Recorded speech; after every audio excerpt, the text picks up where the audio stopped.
want you to make that investment on behalf of your child. If the school says a tie, please don't send your child without a tie. I know that there are a lot of pressures on you as parents, but we are continuing to ask you to make that investment in your child. We want our schools to be incident-free this school year, and we can only do that with the cooperation of our parents, our teachers, the staff, everyone in the community.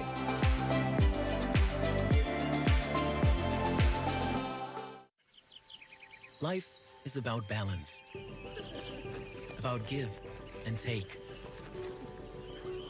And forests give us so much. They purify our water. They clean our air. They fight climate change by capturing carbon. They give us food,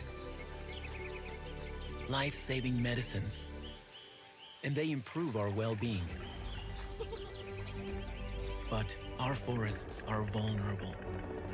They are endangered by fires, pests, droughts, and other threats. That is why we need to look after them. We need to give, not only take. Healthy forests for healthy people.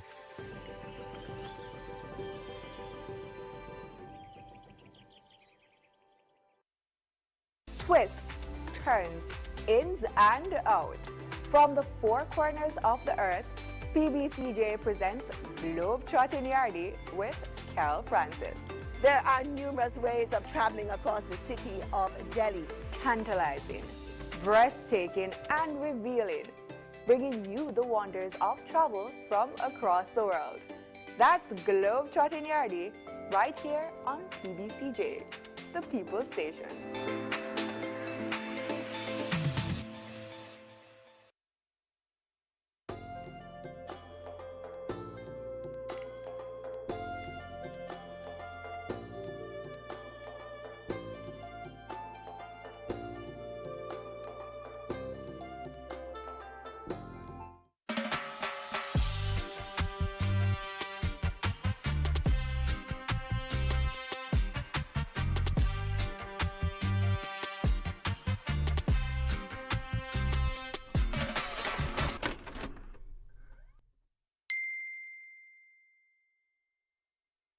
Watch the trend, pick up the trend.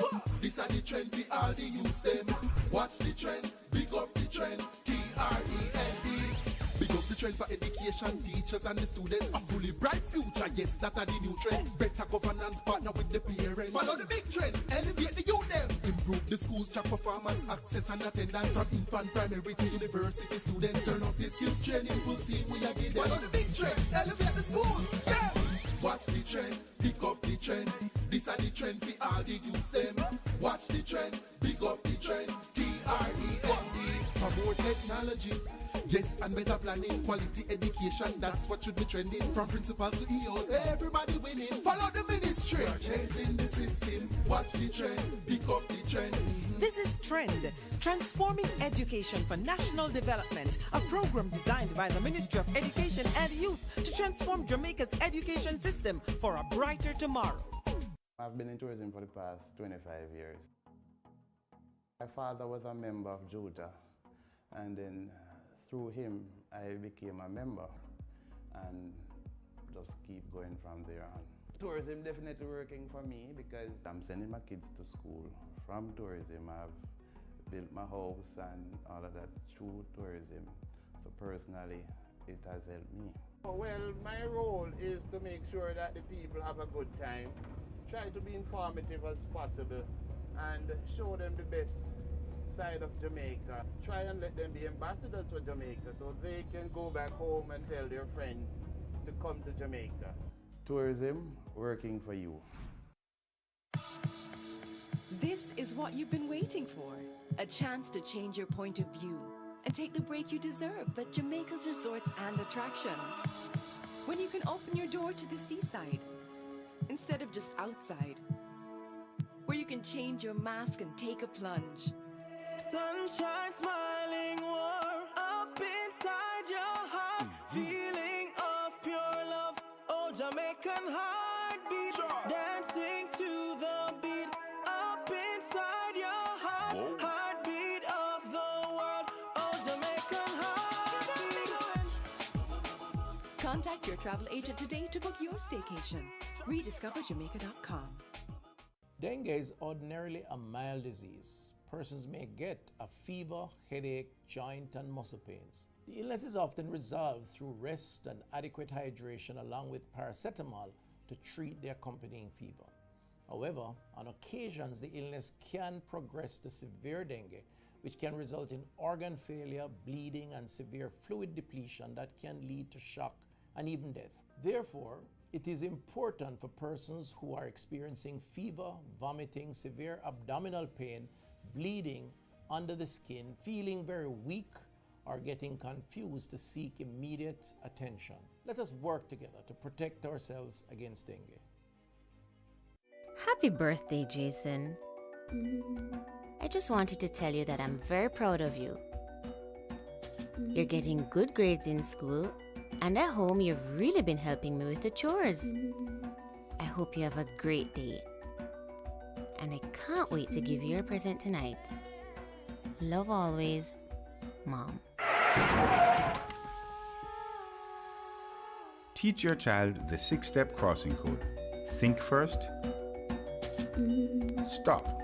Use your eyes and ears. Wait until it's safe. Cross when it's safe. Get across alive.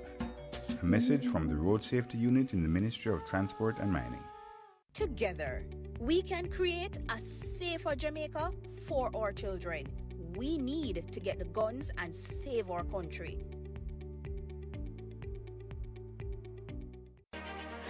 Jamaica and its workforce are advancing quickly. Life-changing opportunities are arising. You need training and support. We are the Renewed Heart NSTA Trust, committed to providing new and emerging skills training and opportunities. Come to Heart. We'll help you claim your place in the workforce of the future.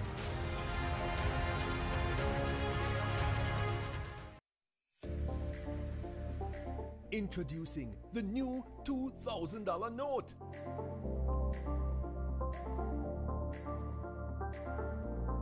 The new $2,000 note was created to help bridge the gap between the $1,000 and $5,000 notes. With the introduction of the $2,000 note, alongside the $1,000 and $5,000 notes, fewer notes will be required to settle transactions. For example, instead of using 4 $1,000 notes to settle a transaction of $4,000, an individual could use just 2 notes, a combination of 2 of the new $2,000 notes. This substitution effect will lead to less reliance on the heavily demanded $1,000 bill, as well as generate cost savings for the bank over time.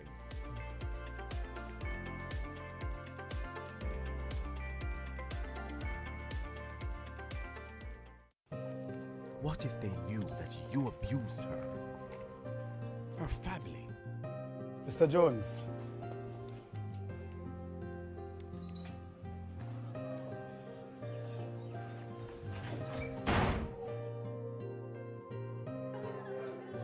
And your colleagues, how will they look at an abuser?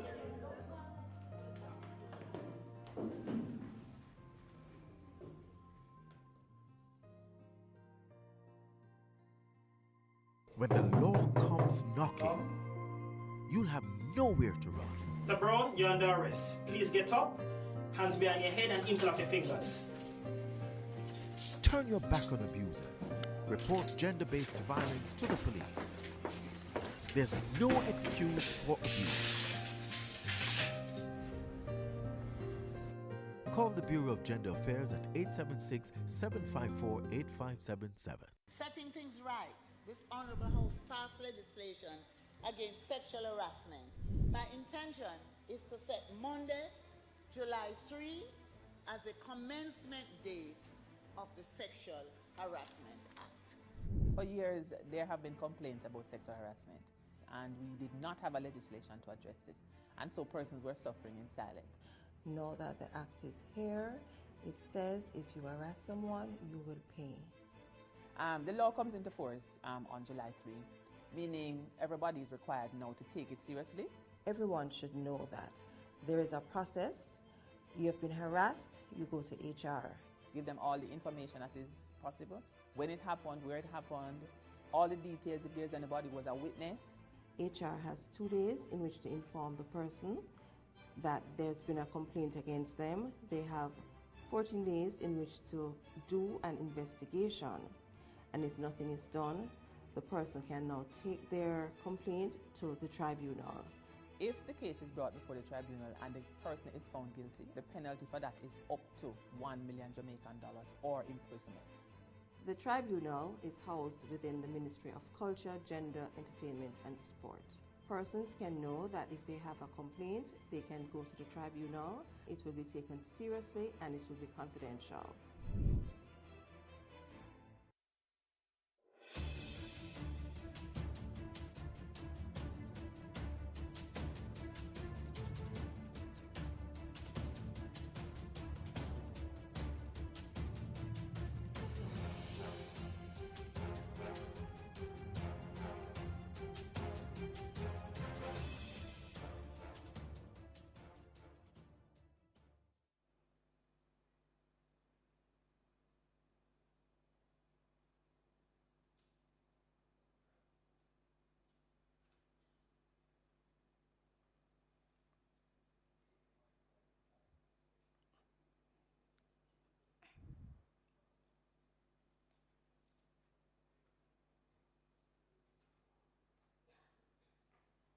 You may be seated.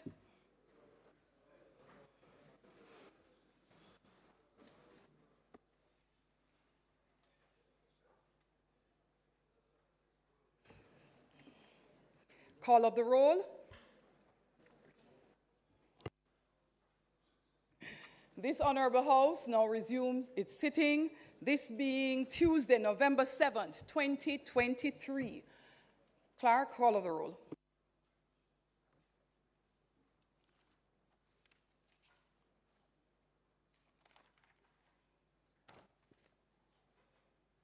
Mr. Clark. Here. Mr. Bartlett. Mr. Holness. Dr. Clark. Dr. Chang. Ms. Grange. Mrs. Williams. Mrs. Malou Fort. Dr. Tufton. Mr. McKenzie. Mr. Chuck. Mr. Vaz. Mr. Charles. Mr. Green. Mr. Warmington, Mr. Morgan, Mr. Hutchinson, Mr. Terry Long, Ms. Smith, Dr. Dunn, Mrs. Cuthbert Flynn, Mr. Main, Mr. Davis, Mr. Witter,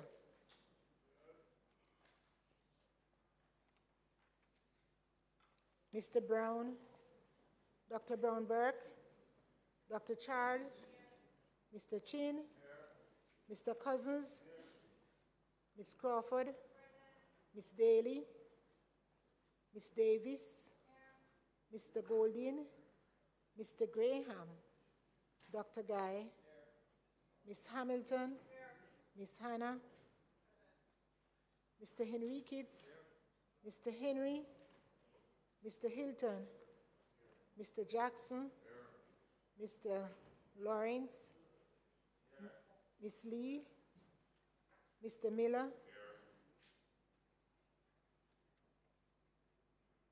Mr. Montague, Ms. Morrison, Mrs. Nita Garvey, Mr. Paulwell, Mr. Phillips, Dr. Phillips, Mr. Robertson, Mr. Robinson, Mr. Samuda, Mr. Shaw, Mr. Siblist, Mr. Slowly, Mrs. Vaz, Dr. Wheatley, Mr. Williams, Mr. Wright, Mr. Wilson, and Mr. Wright, Mr. Brown.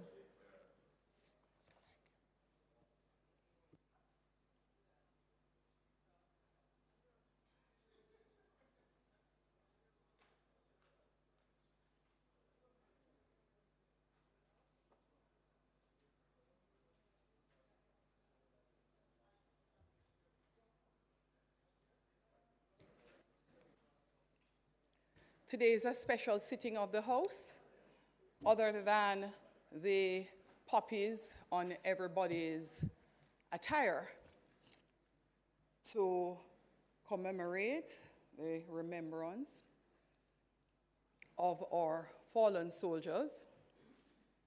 We have some special guests in the house. You will see to my left a substantial delegation. This delegation is the Commonwealth Parliamentary Association, and they will be here with us in Jamaica from today until the 10th of November. I hope you enjoy the sitting today, and we appreciate your being here and your continued support to all of us who are required to perform our duties as parliamentarians right across the Commonwealth.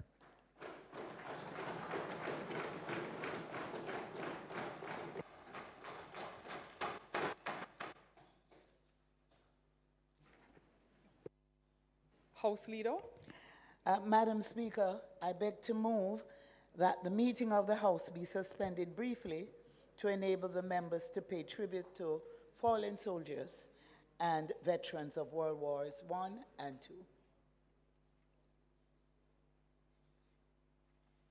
Members, it is remiss of me to neglect persons I'm looking at seated in the gallery right here in the Parliament. Welcome to Parliament today.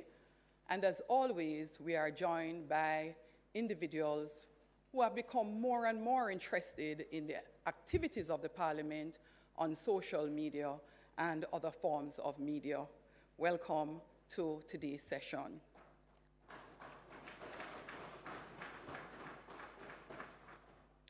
Is it the wish of this House that the meeting be suspended for the purpose outlined by the Leader of the House? Right? Meeting suspended. Marshall?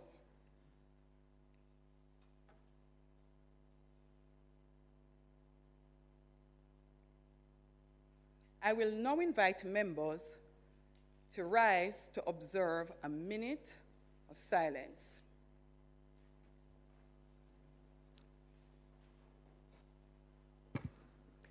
WOI Martin Spaulding, a retired member of the Jamaica Defense Force and a member of the Jamaican Legion, will do the exhortation.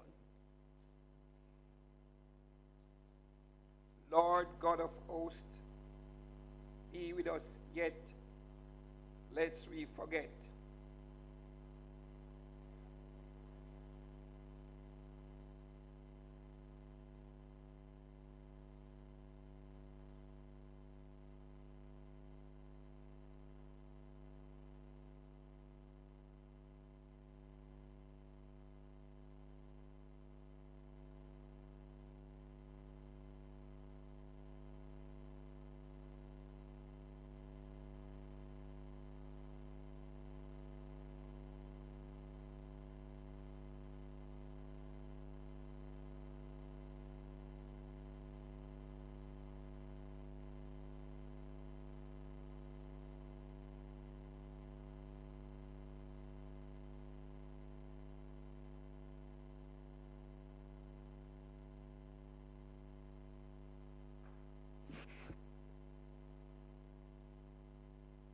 They shall not grow old, as we who are left grow old.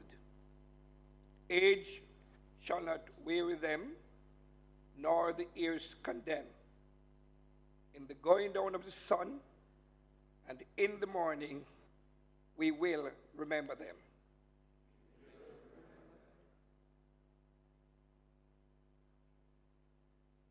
Mr. Martin Spaulding.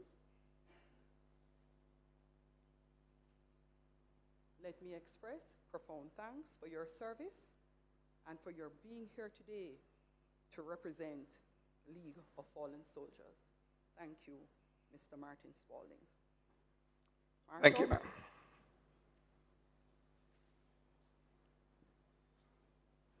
Be seated, House.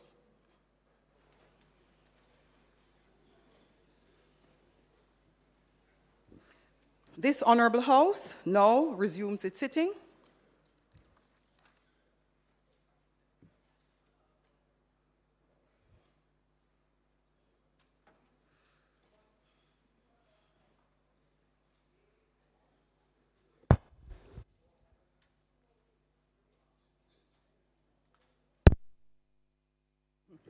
The Armistice Day, signaling the end of World War I, was signed on 11th November 1918 at 11 a.m.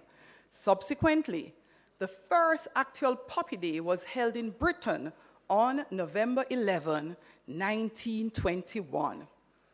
It therefore means Saturday, November 11, 2023, marks 105 years since the armistice was signed.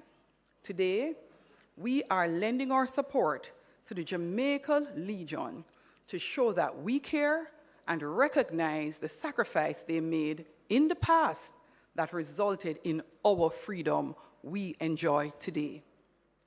The Jamaica Legion representative today was retired Warrant Officer Class 1 Martin Spaldings from the Jamaica Defense Force, who is here to take us through the drill. House Leader.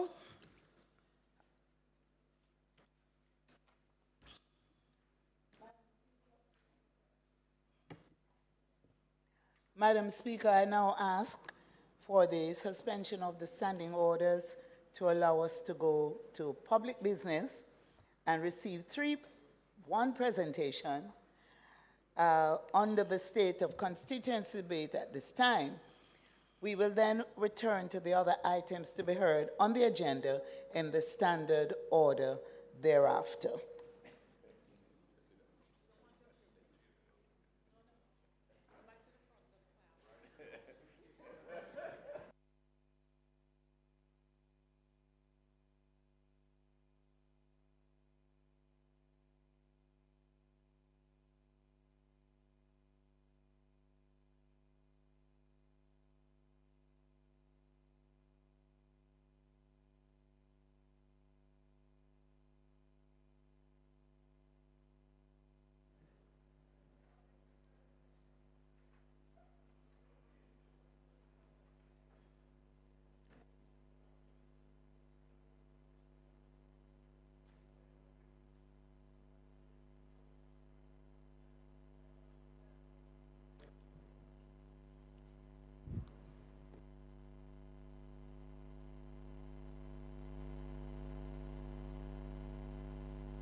House, I crave your indulgence for a minute. Thank you.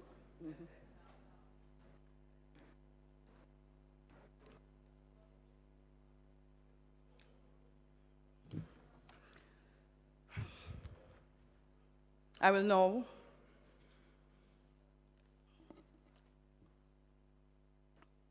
give a brief follow-up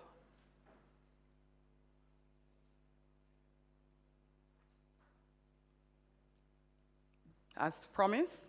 As Speaker of this Honourable House, I note the public commentary in some quarters regarding the role of the Speaker in tabling certain documents and the role of Parliament in addressing these matters.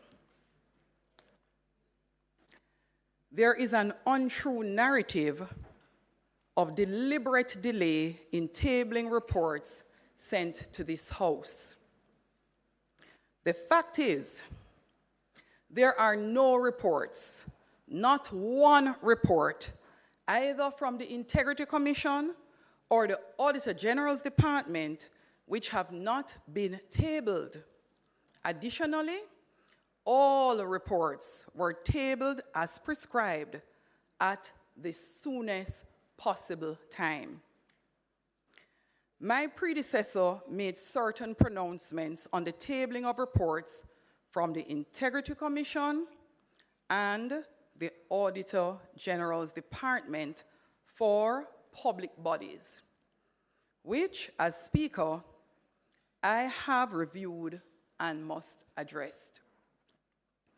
It is expected as legislators, we should have a sound understanding of the law, as it is us who craft, debate, and pass the laws which govern us. It is also my understanding that when the court is interpreting the law, the very court may review the records of Hansard to see what the intention of the Parliament was at the time of enactment and amendment. Honorable members, I did a comprehensive review of the correspondence, had extensive discussions with the Clerk of the Houses, consulted with the Chief Parliamentary Counsel and speakers from other Commonwealth jurisdictions. It must be made clear that the advice received is not instruction. It is meant to guide the decisions of the House and meant to inform the actions of the Speaker. Therefore, the opinion or advice doesn't absolve the Speaker or the House from a duty to clearly understand the legislation and the standing orders in a manner that is consistent with its own legislative jurisdiction and wisdom. The opinion of the Parliamentary Legal Counsel, which considered all correspondence between the Parliament and the Attorney General and the Auditor General, is available for your perusal. Members,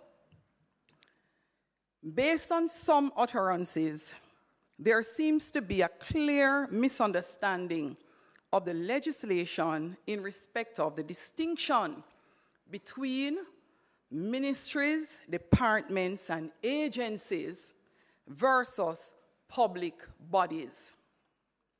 It is important that it is understood that the entities are different. For our benefit, here are some of the key differences.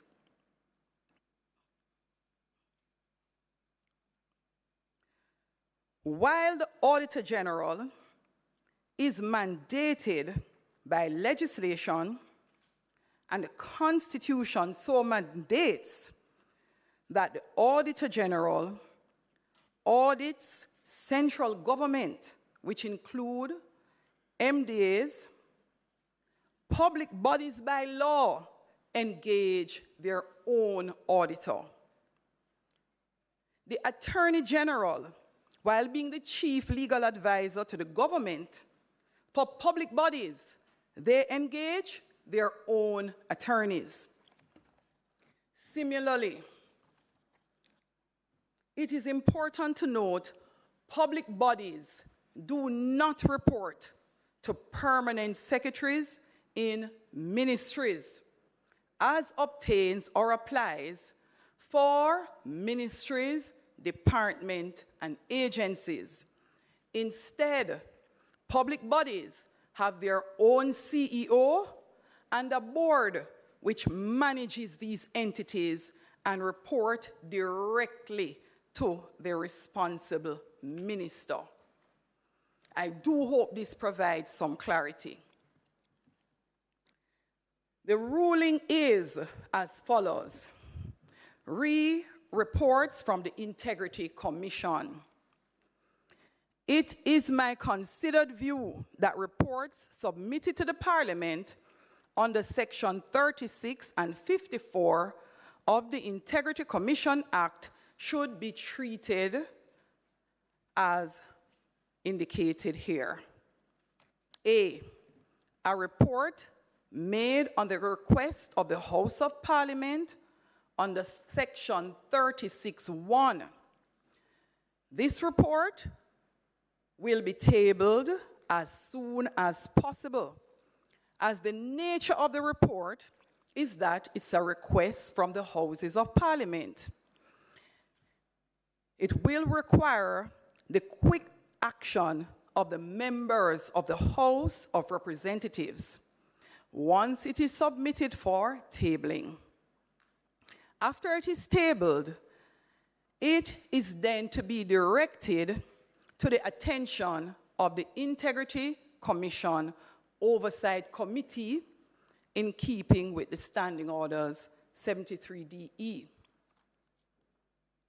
Re-annual reports submitted under Section 36(2).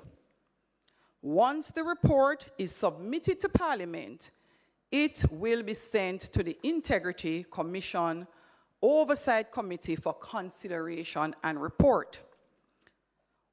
Once the committee has completed its deliberation, both the reports of the committee and the relevant report from the Integrity Commission will be tabled thereafter. Special reports submitted under 36(3) will be treated in the same manner as a report under 36(2), referenced above.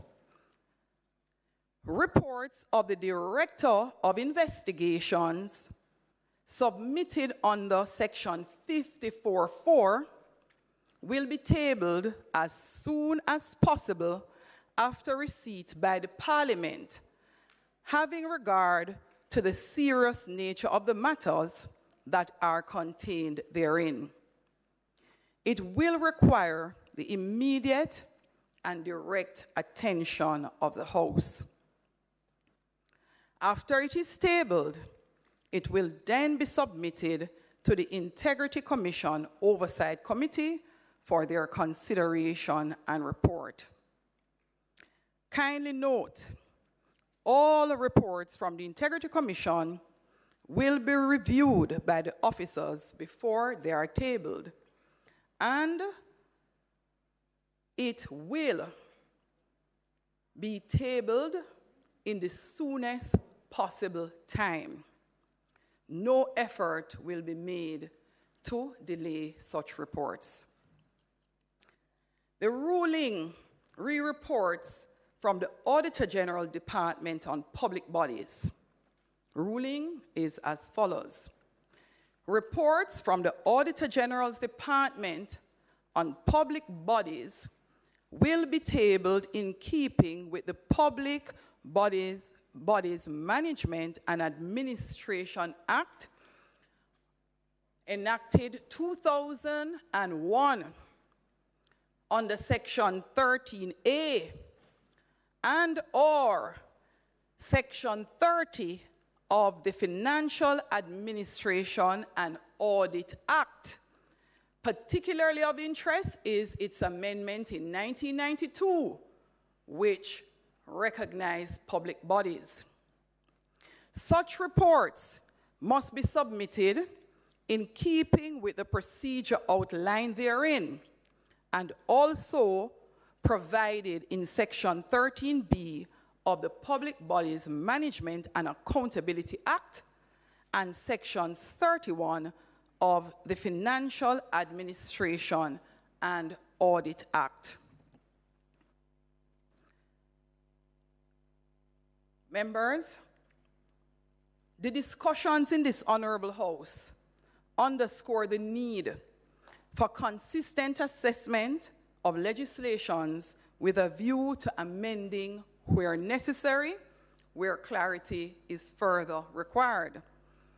Also, it is critical for the Standing Orders Committee to undertake a comprehensive review of these standing orders with a view to making the suggested amendment for debate and approval by this House to enhance the effectiveness and efficiency of written rules.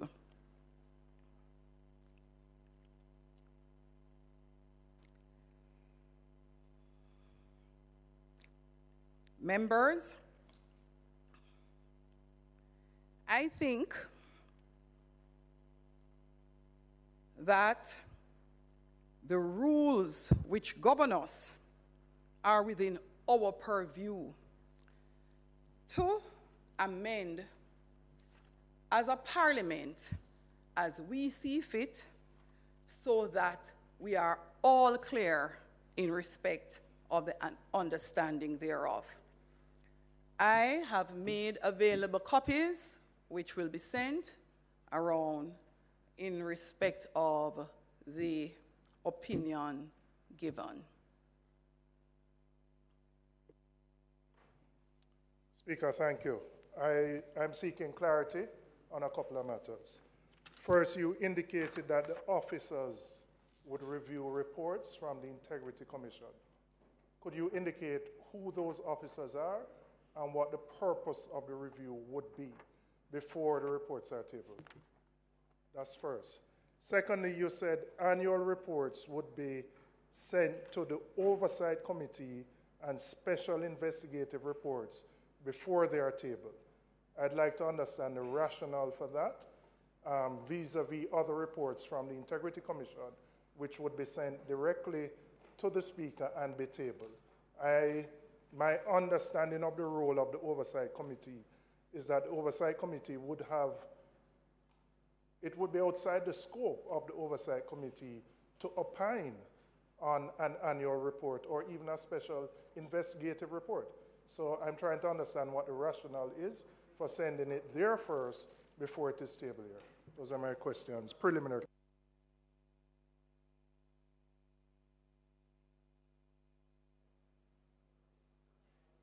Madam Speaker, further to the questions asked by the member from Southeast St. Andrew, my understanding is that committees of Parliament act on behalf of the full House.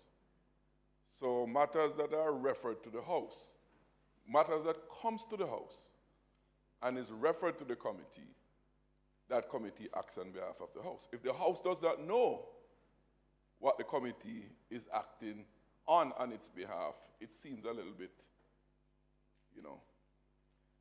not clear. In other words, a committee of this House, the Oversight Committee, the Integrity Oversight Committee, for example, gets a report that is sent to the House, not sent to the committee, sent to the House. The House does not know, meaning us, the members, do not know the contents of that report for which the committee will be acting on. So if you could give me some clarification on that.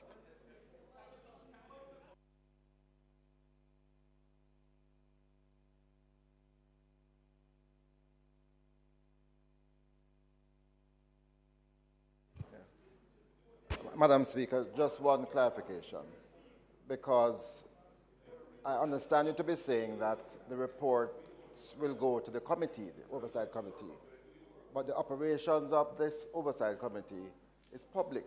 The media is here, so the media will be exposed to those reports even before the members here. So I just want to see if we could clarify that aspect.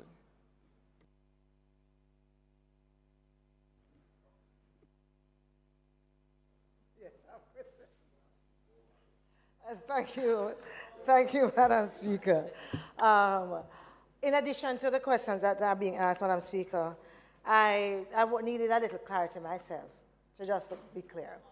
So let's say, for example, a special report is tabled on the matter that the country is waiting to hear, the illicit six.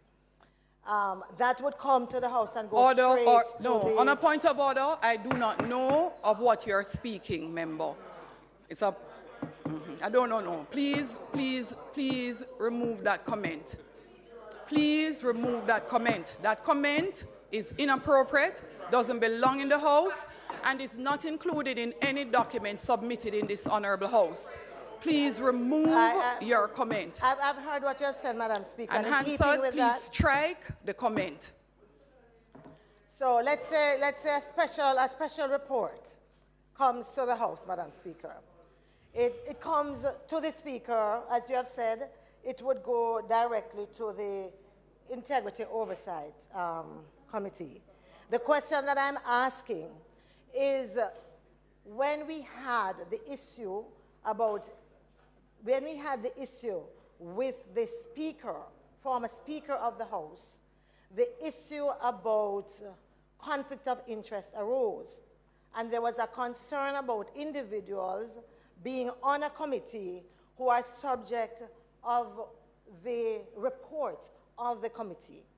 I'm trying to figure out how one would be able to identify whether or not there would be any conflict of interest of the members who are part of the Oversight Committee, and how that will be dealt with. I'm also wondering... No, I don't think I will be able, if I have so many questions at the same time, remember them all to respond. I'm hoping so I'm going to ask you to hold. I'm going to commence responding, okay, and then I'll ask you to continue. Thank you. I'm going to answer your question first. I don't know that you have read or listened to the ruling. Reports submitted in the way you have asked are reports under Section 54. And Section 54 has those reports being tabled first in the Parliament at the soonest possible time, and then subsequently sent to committee.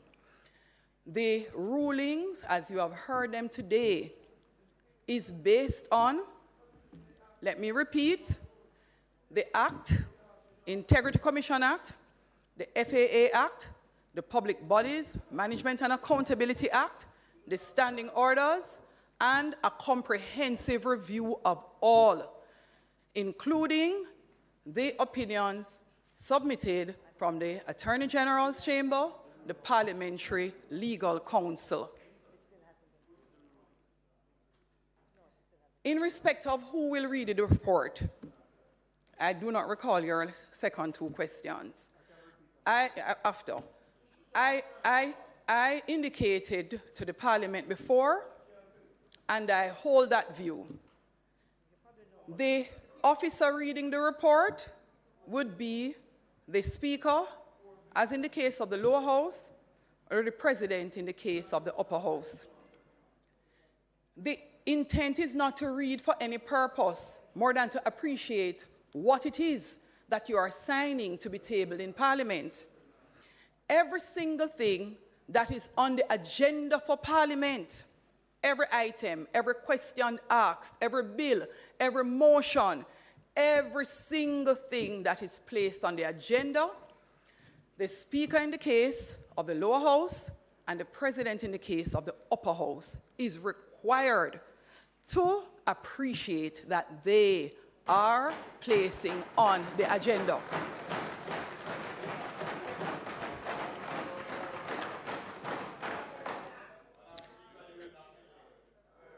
No, so there's nothing that the Speaker or the President can do with the report. And in some cases, there are other things on the agenda that the Speaker or President have the ability to make amendments on. What is required is that, as presiding officers, we follow the law. We obey the law. Now, I will not get into the discussions about media and at what point who have. What I would like to make absolutely clear is that the standing orders and the laws guide us.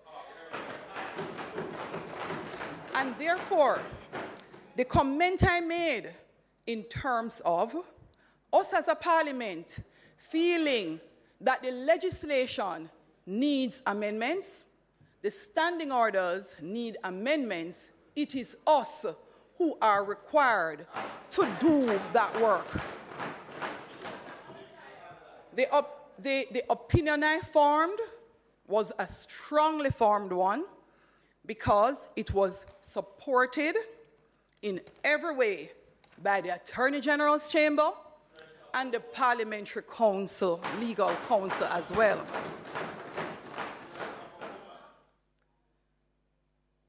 I do not know if there are any other. Speaker, I'd ask three sets of questions. I answered the first, right. so I'll get to the next I one. asked what is the rationale for sending the annual reports and the special investigative reports to the committee before they are tabled in the House. You may, That's what take I'd her, like to know. you may take her seat, member. The rationale is, it is the law and the standing orders. So the rationale is obeying what the instructions are in the law for the mechanism to be used by the Parliament. I read it, so please read section 36.1. Sir, yes, section 36.2, section 36.3, and 54, and I will also share the legal opinion. I cannot share what I have not read or appreciated. Member Hannah? Sorry. Thank you, Madam Speaker. I was seeking clarity, Madam Speaker, on the section that you read, where you were saying that the Parliament could amend the rules. I would just like you to read that section again for me so I didn't hear it correctly or properly. And I have a follow-up question once you read it. I indicated that some of the discussions we have had underscore the need for constant assessment of the legislations with a view to amending where we as the Parliament think necessary.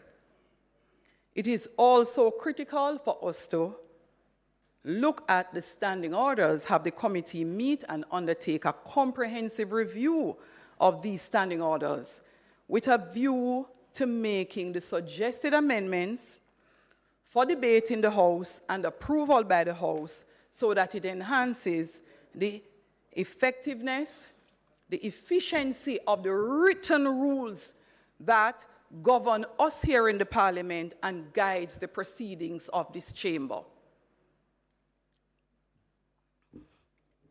Thank you, Madam Speaker, and I appreciate the clarification. And there's no disagreement in terms, certainly from my position, in terms of wanting to review rules or legislation, because I don't think those things are static. And they shouldn't be, because what might have been relevant at a particular time might not be relevant to today. So I can appreciate that. My concern, however, and perhaps I am one of the few members in this House who many years ago had a report tabled from the Office of the Contractor General at the time, over 500 pages of a report. And at that time, the Speaker did not take particular positions, and it was tabled in a particular manner. So that is why I can say, and there was no wrongdoing in the report, anything. It just took a lot of my time, a lot of media time.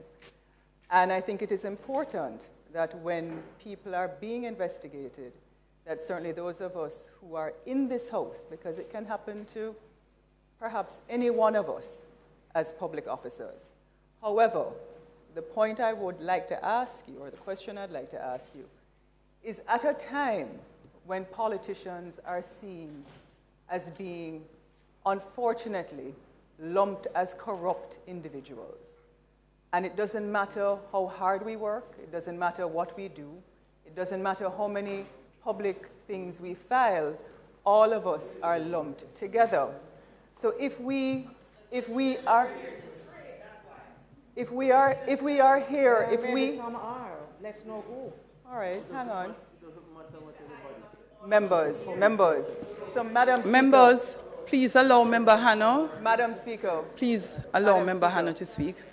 My major concern is that if we are now appearing as a Parliament to suggest to the public that in issues of controversy or what might be deemed as controversial, that we will take the position to change rules to suit us, that might not go down well. So I just want you to I would like you to take note that your statement about changing rules is absolutely incorrect.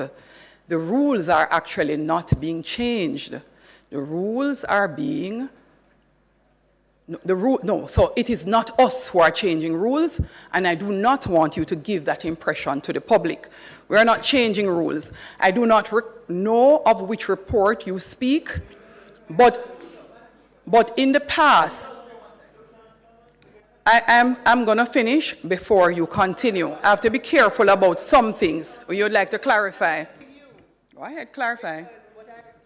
I asked you to read it, and what I said, Madam Speaker, we can't appear to be giving that impression. And I wouldn't want you to appear to even say it. So that is why I'm saying I asked for clarity, because the public might get the impression that that is what, if we are going to be looking and reviewing at this particular time.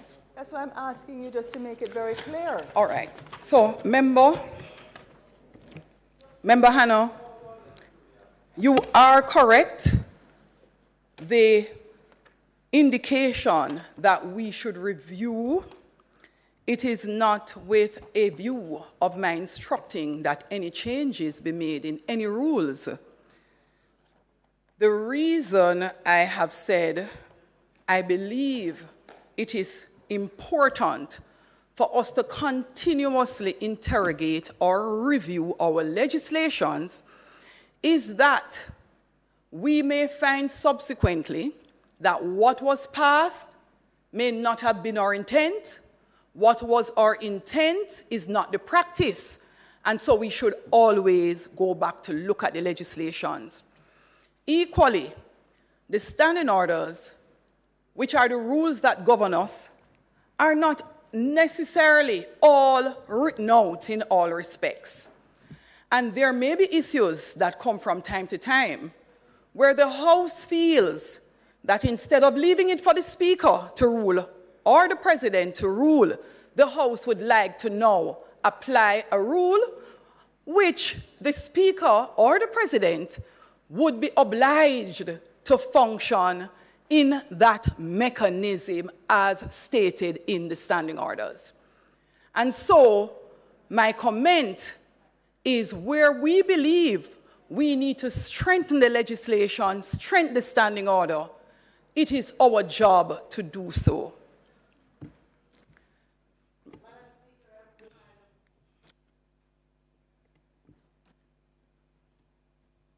Thank you. Madam Speaker, you did say that you had wanted me to pause, and I would have been given a chance to come back. And it is on that basis I'm coming back. Madam Speaker, again, it's just simple clarity that I require. And I suspect from what I've heard that what I'm going to say is true, but I'd want to get the clarity from you, that whatever the ruling is, and in keeping with the rules that govern us, that nothing here is meant to hide or obfuscate any ruling that might call any of us into question. And member, I am telling you to stop it. Member, I'm telling you to stop it.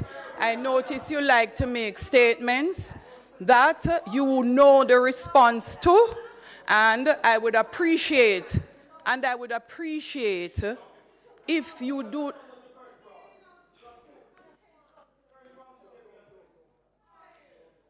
Member, I would appreciate if you do not continue to do so in the future, because in doing so, you are actually all making an effort, I would think, to mislead the people of Jamaica. My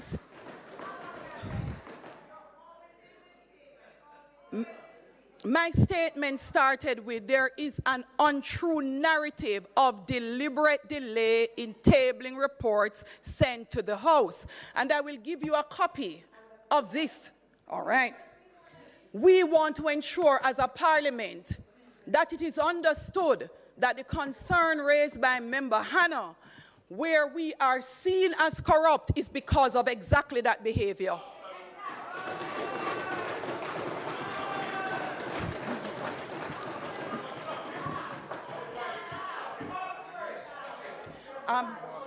Opposition leader.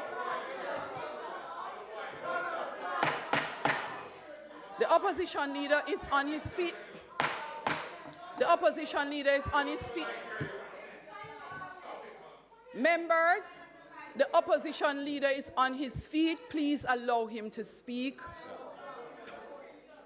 Please allow him to speak in silence. Members. Madam Speaker. Member Golding. Thank you. Thank you, Madam Speaker. The idea of reports coming to Parliament and not being tabled immediately so that they become a matter of public record and public discussion is problematic for me.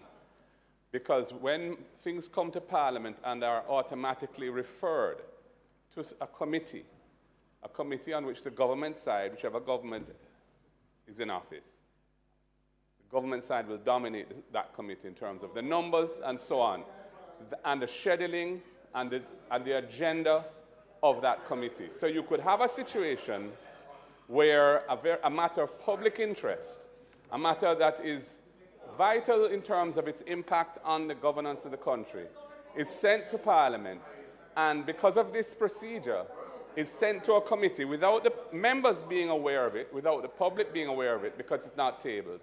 And then the time frame for that committee to hear that matter is up to that committee to determine. I think that's a very unsatisfactory way of proceeding, and I can tell you it was never contemplated that the Integrity Commission's reports or the Auditor General's reports, which are about transparency and accountability in government, would be subject to a parliamentary procedure which runs against that objective and that principle.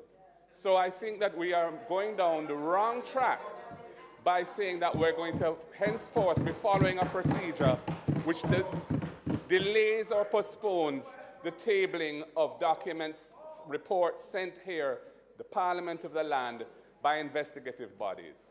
And I'm asking again, Madam Speaker, can you please share with the House, the members of the House, the legal opinion or opinions that have been provided to you or your predecessor in your capacities as Speaker of the House, so that the members of the House can understand the legal basis of this position that is being taken. We've asked for this before, Madam Speaker. You've indicated that you're minded to do it, but we haven't seen it. So I'm asking if you could please remedy that. Thank you. Thank you, Leader of Opposition. As a matter of fact, I'll tell you that the Attorney General's last letter came yesterday. We were in Parliament until 1 o'clock this morning, reading and updating as a result of it. So no effort was made to delay anything at all in respect of this matter. I will not go further in that regard, because it cannot be expected that as Speaker I will sit here and issue documents, do not read, do not understand, and be respected in governing the proceedings of this House.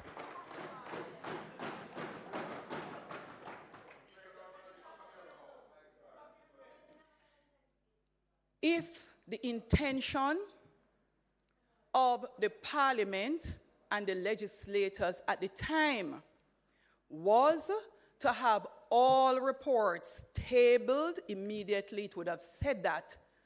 The legislation said table in 31 and 54, subsection 4, in the soonest possible time.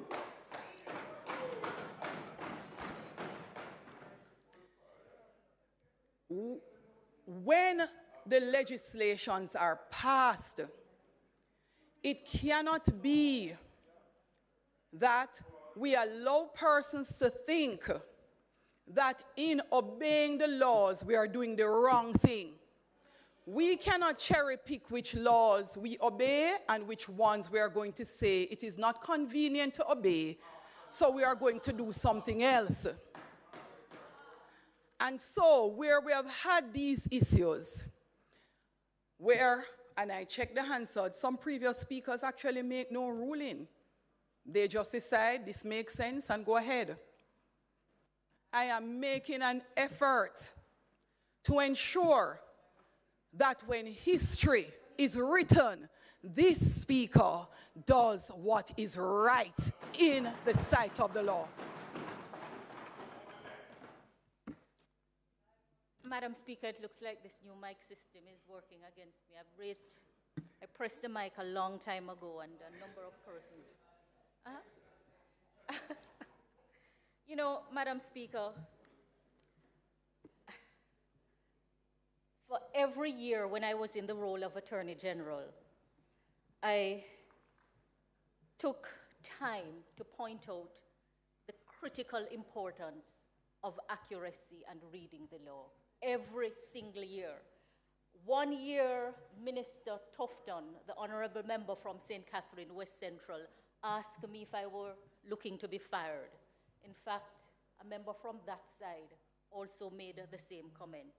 And I'm happy to be here in the House today to hear you as Speaker underscoring the importance of abiding by the law. Madam Speaker, let us begin with the standing orders. The standing orders are regulations of the Constitution of Jamaica. And the Constitution of Jamaica is our highest law. I know that many of the orders are honored in breach instead of observance, but I am very pleased to hear that you understand the importance of the standing orders. And that leads me to craving your indulgence just to point out to the House that the question about whether a report from the Integrity Commission is to be considered by the Integrity Commission Oversight Committee is answered at Standing Order 73DE. And I just invite members' attention, and in particular the member who is also a member of the Oversight Committee, because that standing order, which speaks to the Integrity Commission Oversight Committee 73D, explicitly provides that the Integrity Commission Oversight Committee shall have the duty of convening and considering a report submitted to Parliament under Section 36 of the Integrity Commission Act. And it goes on to say that it is to be done within 30 days of the submission of the report.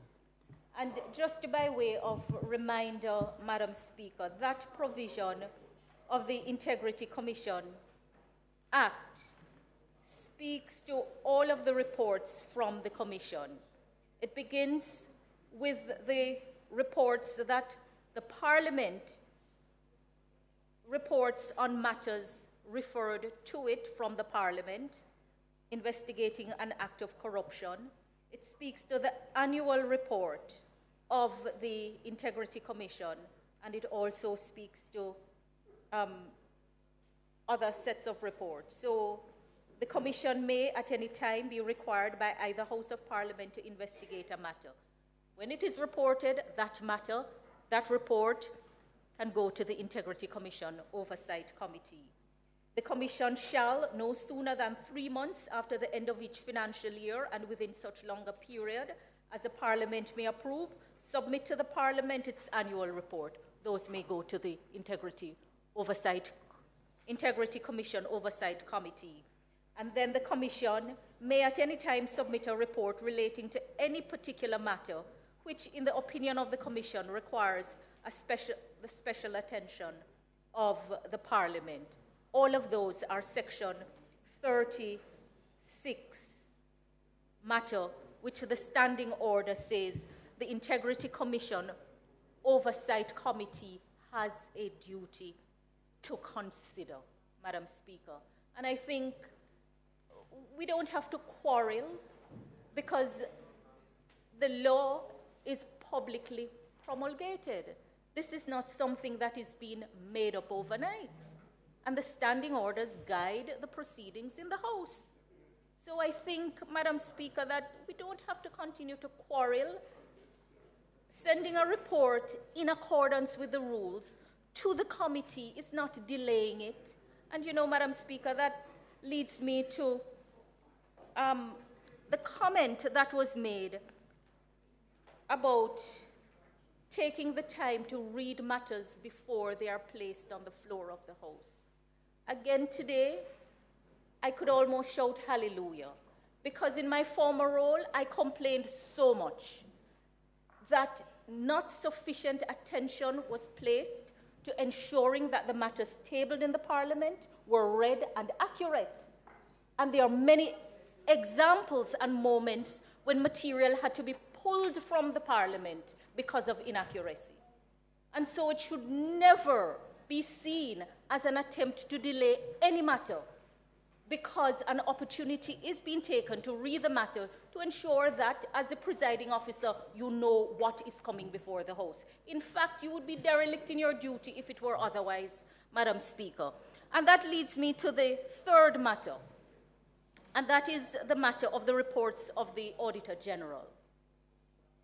I remind everyone, maybe there is no need for reminder, that the Auditor General, the Office of Auditor General is a constitutional office pursuant to Section 120, subsection 1 of the Constitution of Jamaica. And under Section 122, subsection 2, the Auditor General is mandatorily required to submit her annual audit reports of specified entities.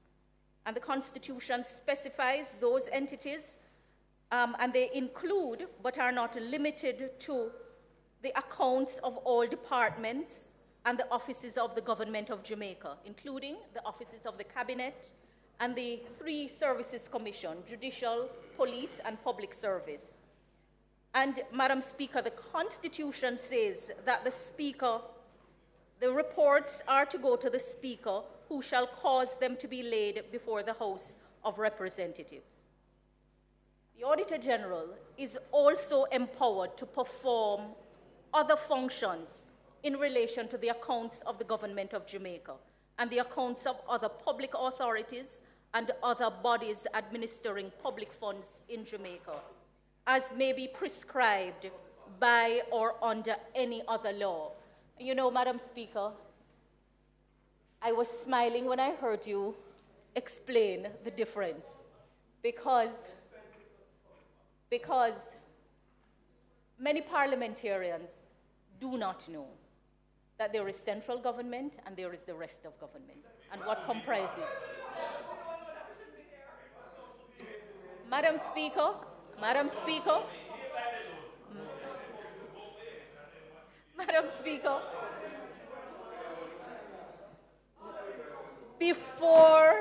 before anyone comes down. Please allow the member to speak. The member is actually very correct. I have been at committee meetings of the PAAC where the permanent secretaries are being badgered to comment on public bodies that do not report to them, that they have no idea about. And it is a big part of the reason why the reassessment was done of what was the intent of the legislators.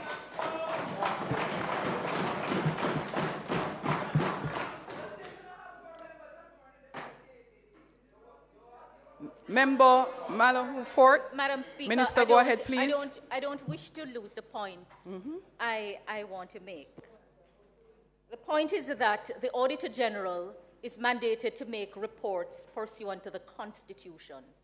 And the Constitution also permits the Office of Auditor General to perform other functions in relation to the accounts of the Government of Jamaica and the accounts of other public entities, and in fact, even entities outside of Jamaica. And that is pursuant to any other law in force. And that leads me to 2 such laws, Madam Speaker, that you refer to: the Financial Administration and Audit Act and the Public Bodies, the PBMA.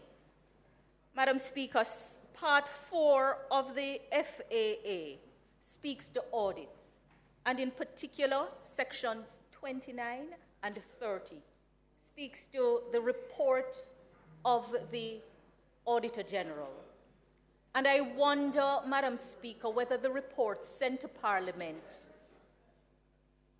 indicate under which section the Auditor General is performing her functions. And though I am not in a I will role- answer, member, the question when you're through. If the reports do not, Madam Speaker, may I respectfully suggest for your consideration that in your role as Speaker, you ask that going forward, the Auditor General specify under which section the report is being submitted. And the reason for that, Madam Speaker, is that different things flow, different obligations arise depending on the section under which the report is being submitted. So for those who would take the time to look at section 29 of the FAA, that's the Financial Administration and Audit Act, the Auditor General is mandated to report under that section, Madam Speaker. And when the report gets to the Parliament, those reports are to be laid as soon as possible. And I don't think as soon as possible would be delayed by the Speaker or any of the parliamentary staff reading and ensuring that what is to be placed before the House is properly before the House. But you know, Madam Speaker, there is section 30, under which the Auditor General may also perform functions and submit a report.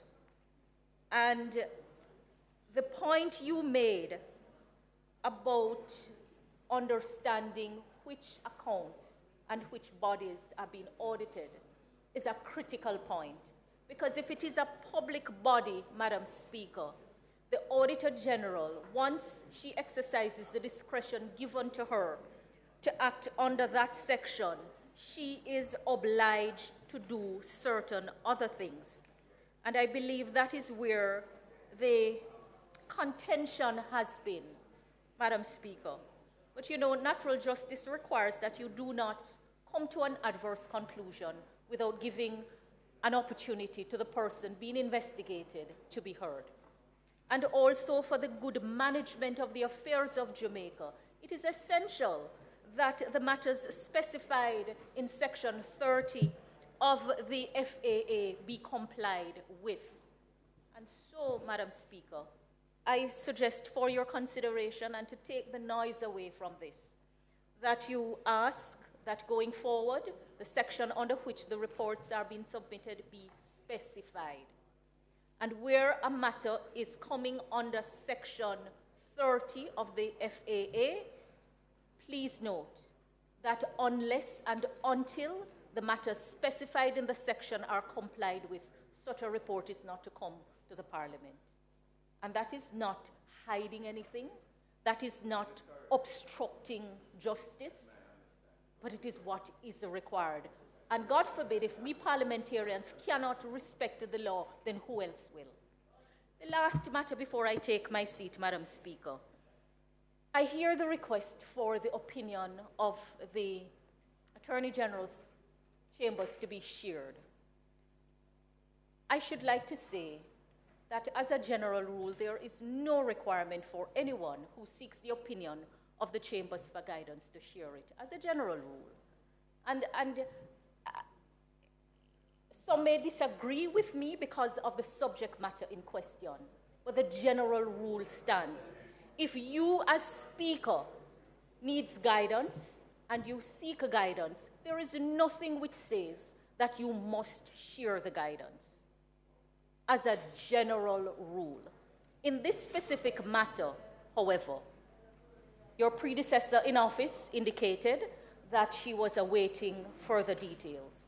And you yourself, Madam Speaker, indicated that you would be guided by it. For my part, I can't see anything that could not be shared. But I think it is important that should you choose to share it, it is not taken to be a precedent to expect that in every case where advice is sought, there is any obligation to share it. So in respect of reports from the Auditor General, if the reports are under 29, they are to be tabled. after you have satisfied yourself that the matter is properly to come before the House, and if they are under 30, you're also to satisfy yourself that what is set out in the section has been complied with, Madam Speaker. So, permit me, before I take my seat, to commend you, because today is a good day for me. It's a really good day for me. I'm very pleased to hear your insistence. And I'm happy to hear that others feel the same way. Thank you, Madam. Thank you, Member. I should indicate that not one audit of public bodies has ever been submitted to the Parliament under the section required either by the FAA Act or the Public Bodies Act. And it is particularly for this reason why the effort is being made to observe the law, observe the intention of the lawmakers, and to ensure that the law is applied accordingly. Members, I thank you for your intervention and contribution, which reaffirms the rulings today. I am convinced every one of us, all 63 of us in this Parliament, should be encouraged to read the legislations thoroughly when they come to this House. The Constitution of Jamaica and the standing orders that govern this House. I will further say that this Speaker's position, the position of Speaker in the House of Parliament of Jamaica, is not a position that engages in debates and descends into the arena with the members of the House. In future,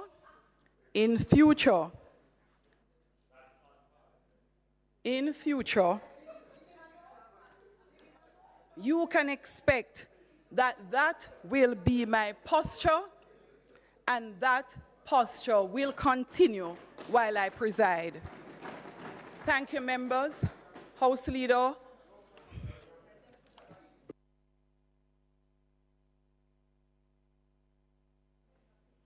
And let us all say amen. The Speaker rules. Madam Speaker, at this time, I would ask that under statements by ministers, that the Prime Minister be allowed to make a presentation. Thank you, Madam Speaker.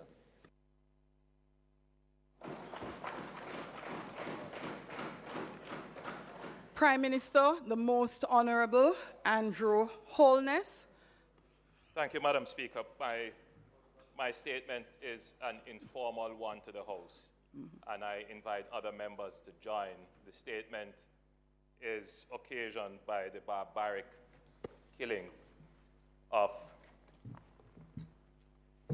3 Jamaican citizens in St. James, Salt Spring, last night, 2 of whom are children. It is a most gruesome act. The information coming to us so far from our police sources is that a gunman alighted from bushes and shot up a taxi, a public transportation vehicle. Apparently, there was someone who was the target. That person was killed. But 2 innocent young Jamaicans, one 9 years old, one 7, students, have nothing to do with any conflict, are not a part of any dispute, just innocent children going about their own business, looking forward to their lives, their future, and they were gruesomely cut down.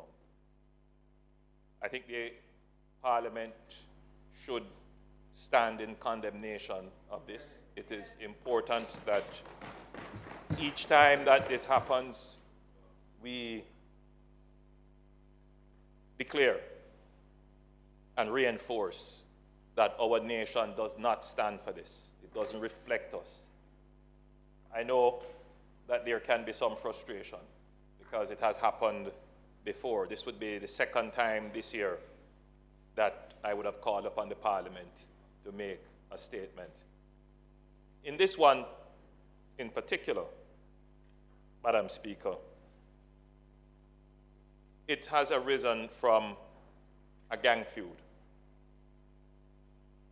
The people who are responsible are gang members. And they have used high-powered weapons indiscriminately in a public space with what can only be assumed to be the intention to create fear and panic in the country, to create outside of the locality of the event a national fear. In my opinion, Madam Speaker, it is the equivalent of a terrorist act. And these criminals ought to be described and treated in that form. The government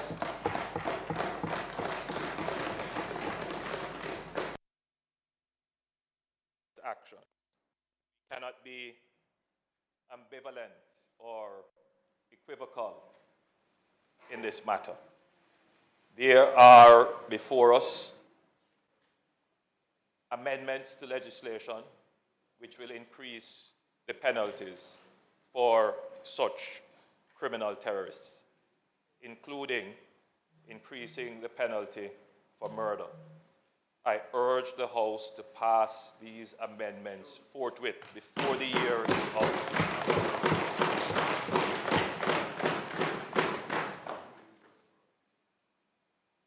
Thankfully, the House has passed the new Bail Act, and hopefully, as that is implemented, it will start to have a deterrent impact on crime in the country. We have passed a new firearms bill. In the process of its implementation, there would appear that further review of the bill would be necessary to align penalties and to ensure that the strongest unequivocal signals are sent to the criminal elements, particularly those who use dangerous weapons, illegal weapons, such as high-powered guns, indiscriminately, and kill our children, that they will face the severest penalty applicable under the law. I urge the House, I have given directives to the Minister of National Security and the Minister of Justice to bring the necessary amendments to the Firearms Act to ensure that there is no ambiguity, no lack of clarity in the application of the penalties recommended by this House. Madam Speaker, finally, I ask the members of the community in Salt Spring and adjoining communities who may have information on the whereabouts of this criminal terrorist, that they pass it on to the police. And I urge the police to ensure that the swiftest justice is applied. I urge the police to ensure that the entire area is brought under control, and we will give them the necessary powers and authority to carry out their duties within, of course, Madam Speaker, our Constitution, respect for human rights, and the dignity of the people of the area. Madam Speaker, I want to give the assurance to the nation that the government will do everything within its powers to bring the perpetrator to justice. But in a sense, that might be hollow, because it will not bring back the life of the two young Jamaicans who we have lost. My heart goes out to the parents who at this time, and their family members and loved ones, and the children at the school. We cannot explain to them why this has happened, but we must be steel in our resolve to ensure that it doesn't happen again. We have it within our purview in this House to create the deterrence, to use the laws to create the deterrence. There is an ambivalence in the society. There is a narrative that we have to contend with, that sometimes it would appear that there is more sympathy for the criminal, more sympathy for the perpetrator, that there is no concern for the suffering of the victim. Madam Speaker, that must change. We must use this to change that narrative. Perpetrators must have no sympathy. They must face the full, unequivocal, unblunted force of the law.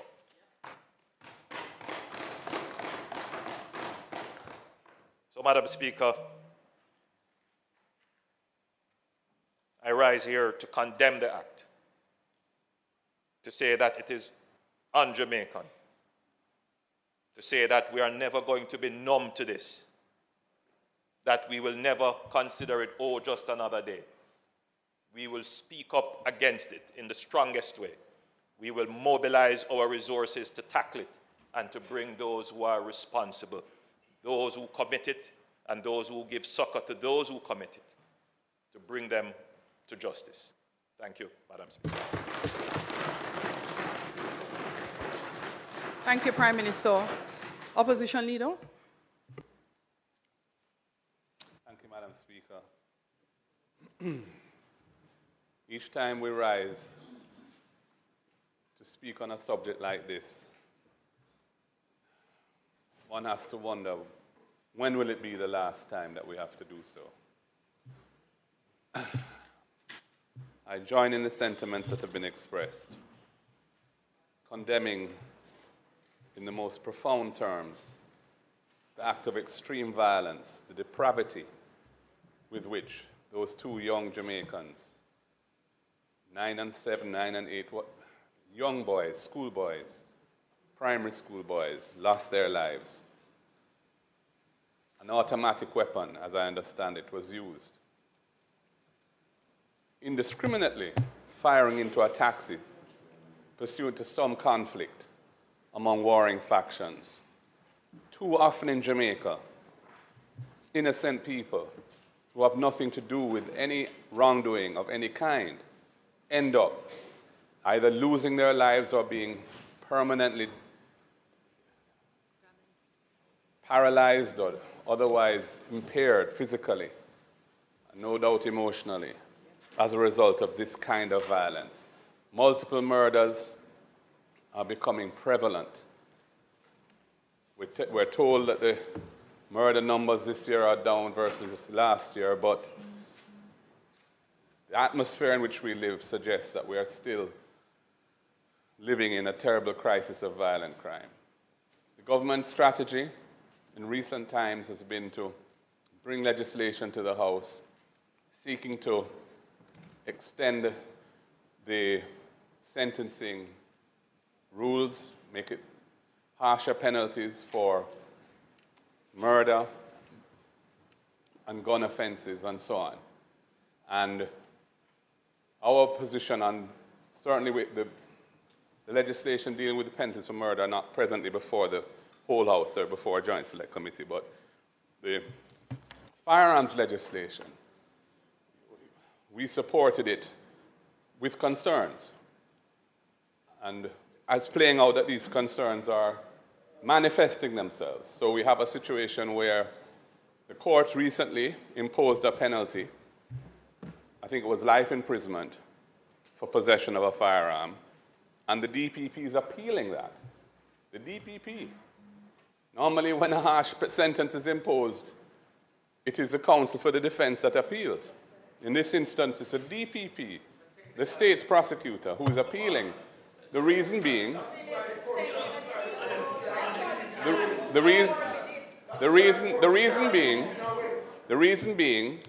because All right, Tonto.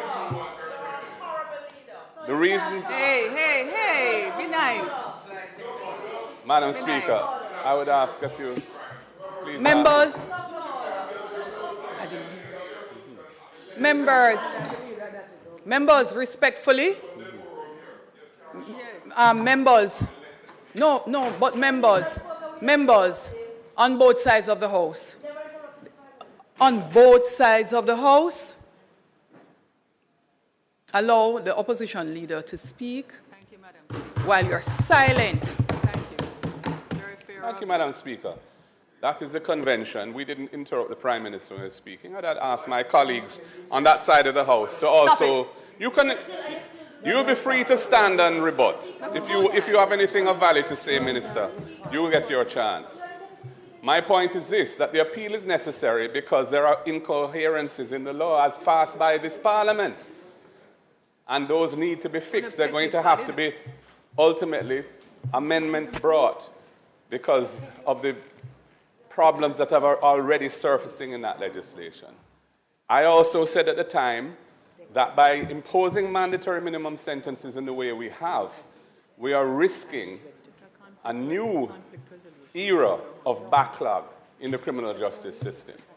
Because the fact of the matter is that to the extent we make it, we prevent persons from pleading guilty so as to get a lesser sentence than the mandatory minimum, the incentive is going to be for persons to go to trial.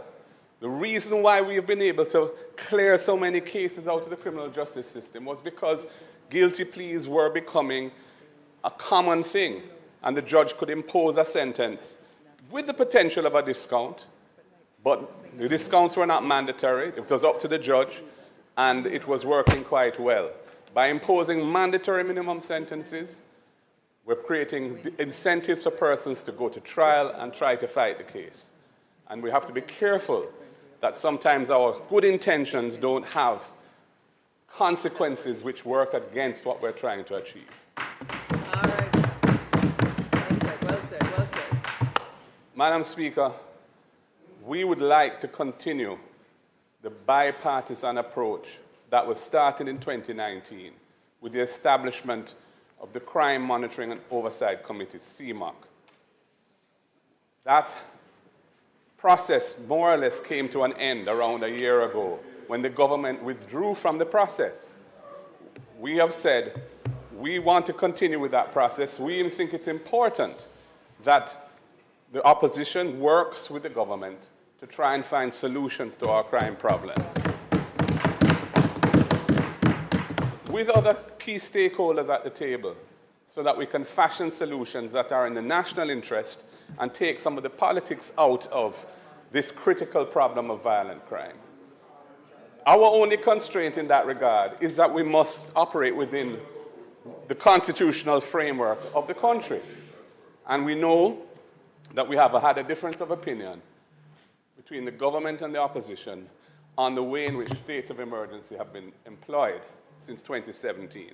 And that matter is before the Constitutional Court for the court to rule. And that's a very important matter because we need to have clarity on it.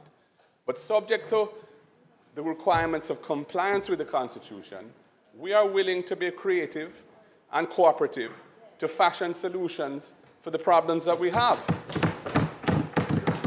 But if you are not willing to work with us, we can't play that role.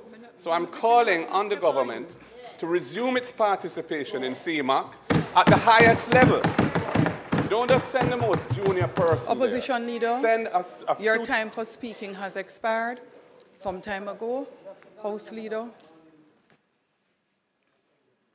Where am I in the queue, Madam Speaker? You are ready. No, I'm ready.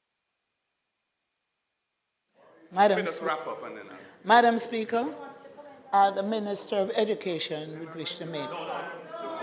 To continue. Oh, I thought you were finished. I'm nearly I thought you were finished. I am nearly My apologies. My apologies.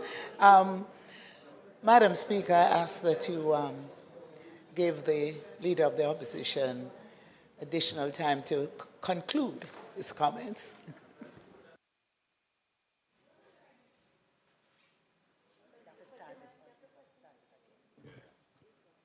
Thank you. Thank you, House Leader, acting.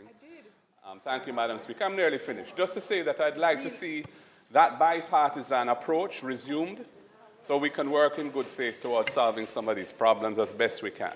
You know, none of us have all the answers. All of us have some experience that will be useful, some knowledge which will be useful, and we are committed to working in the best interest of the country to try and solve these problems. And I would hope that as we stand here to express our horror, to express our condolences to the families of the grieving who are grieving the loss of these two young Jamaicans, that we'll use this opportunity to recommit ourselves to working in the best interest of Jamaica to try and solve this problem. And as I said before, we are willing to do so.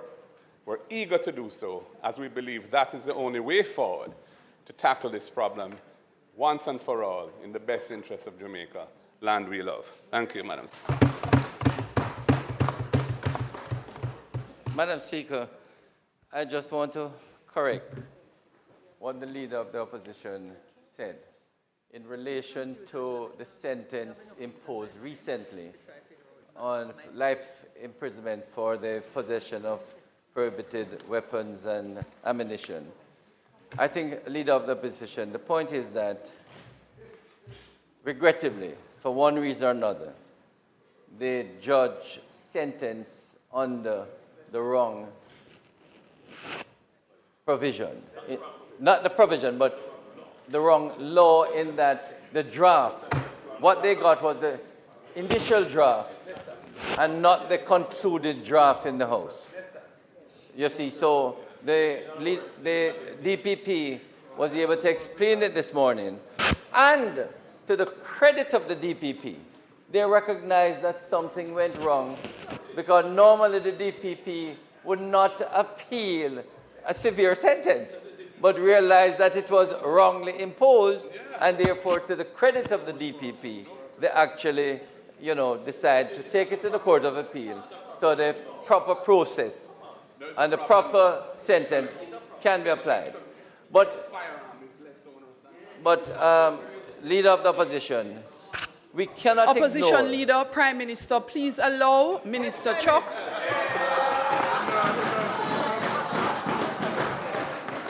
To speak. We cannot ignore. We cannot ignore what is present, Leader of the Opposition, before us now at the Joint Select Committee. In relation to capital murder, we have the Joint Select Committee has agreed the most severe penalty has to be imposed. And your members and us, we agree. And especially for child killings, child murders, these offenders should be sentenced to life without parole.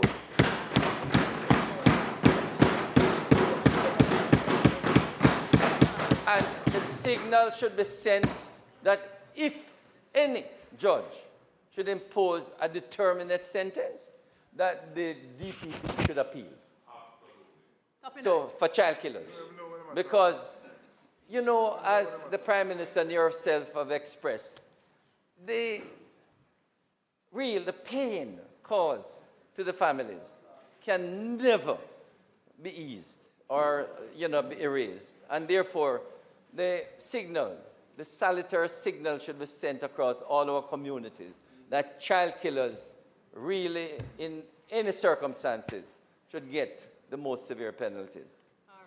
We are really looking, member, at these various sentences, and don't ignore the fact that we have to guide our judiciary in terms of the minimum mandatory. The truth of the matter is, yes, the Plea Bargaining Act still remains for those who on compassionate grounds come forward, plead guilty, either give assistance or indicate to the court that what occurred was really unfortunate, or in appropriate cases, the plea bargain and also the Criminal Justice Amendment Act can apply.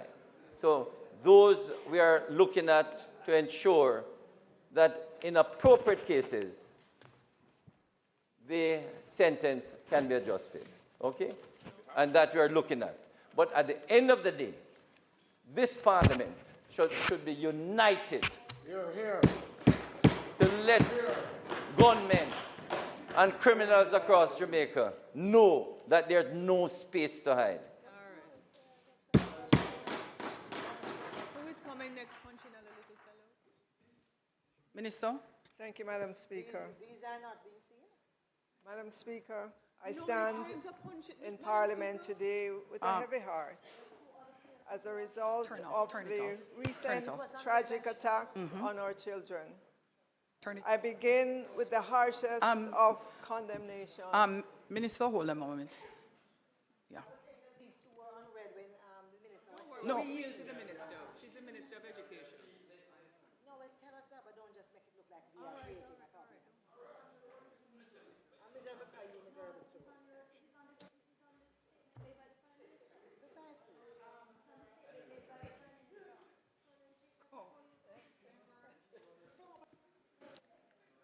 Members, I'm turning off the mics because they also impact the volume at which each member speaks. And based on the number of mics that are turned on, the individual speaking cannot be heard very clearly. I do take note that Member Brown-Burke had her mic on prior to Minister Chuck speaking. Member Hannah, unfortunately, yours had turned off. There was no green light there. So, ignore. No. That's not happening.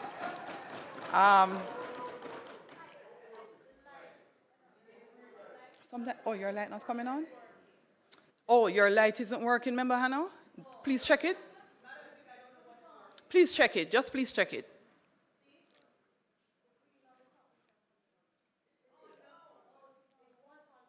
All right, so member, listen. If you turn on the mic and you do this, the speaker cannot see it at all. So what happens, so that's not the challenge, Member Hannah. So the challenge is, while there are discussions in the House that allow someone to go ahead of you, once the mics get turned off, yours is turned off without my even knowing that it was ever on.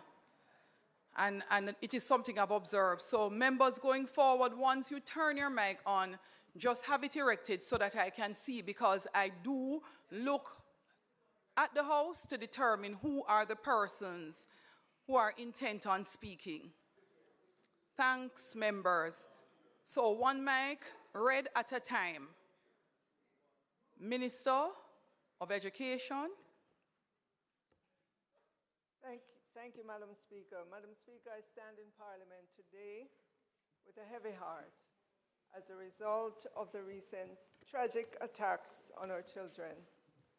I begin with the harshest of condemnation on those who committed these acts.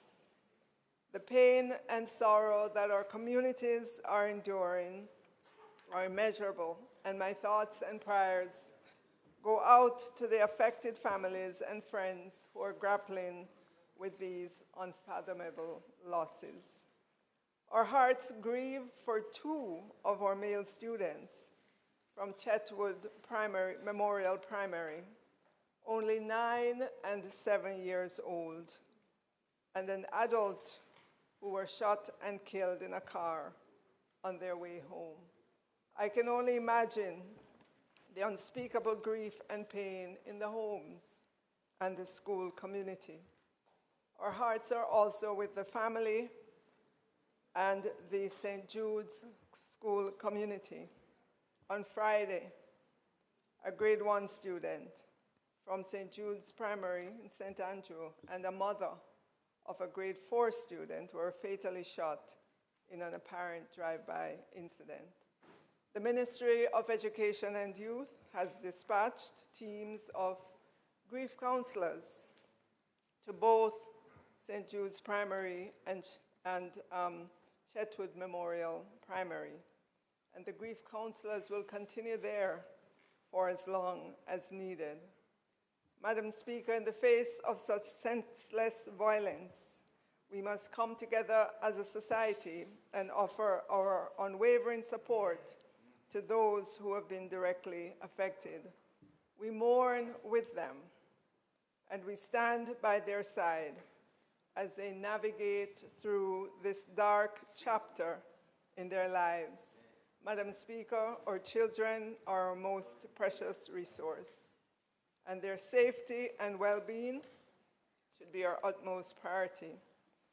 In our collective responsibility to ensure that they grow up in an environment free from fear and violence, we must work diligently to protect and nurture our young ones, providing them with the care, education, and opportunities they deserve. I want to reassure Jamaicans that our government is fully committed to addressing these grave concerns. We're working closely with law enforcement to bring those responsible to justice. In addition to seeking accountability, we are also dedicating to preventing such tragedies from happening in the future. Our children's future is the heartbeat of our nation, and we owe it to them to create a world where they can thrive and grow without fear. We utterly condemn these killings, and I know that our law enforcement apparatus will bring the perpetrators to justice as soon as is possible. We ask any Jamaican with any knowledge to report what they know. Every little bit of information can help to bring justice. We cannot bring these children back, but we can ensure that justice is done and done swiftly. Thank you, Madam Speaker. Thank you, Minister. Madam Speaker, what am I supposed to do? Just speak?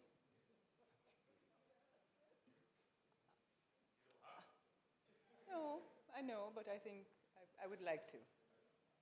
And I want to support what the Prime Minister and the Leader of the Opposition have said. I will say that I've been giving a lot of latitude because on this statement, we would now take questions. However, persons are making additional statements. Please make them extremely brief. Madam Speaker, I think as two mothers, this is an extremely important issue. Yeah. And I appreciate your indulgence. I think when the Prime Minister saw my face when he was making the statement, he realized I was frustrated. And I think all of us are frustrated in here because it feels like an echo chamber at this point, because we come here so often to decry, bemoan, and pay condolences to victims of violent crimes. But the situation is even more dire. I mean, there was about 3 weeks ago, during the week, 32 Jamaicans were murdered. And if you look at the international benchmark of what a civil war is, it is 30 per 100,000. Remember, you're now venturing into other areas. No, Madam Speaker, I'm not. The reason why I mentioned that, and it is really 52, we're at 52 murders per 100,000 in Jamaica. Prime Minister, the reason why I mention it is this. We often come to Parliament to talk about laws, Bail Act, Firearms Act.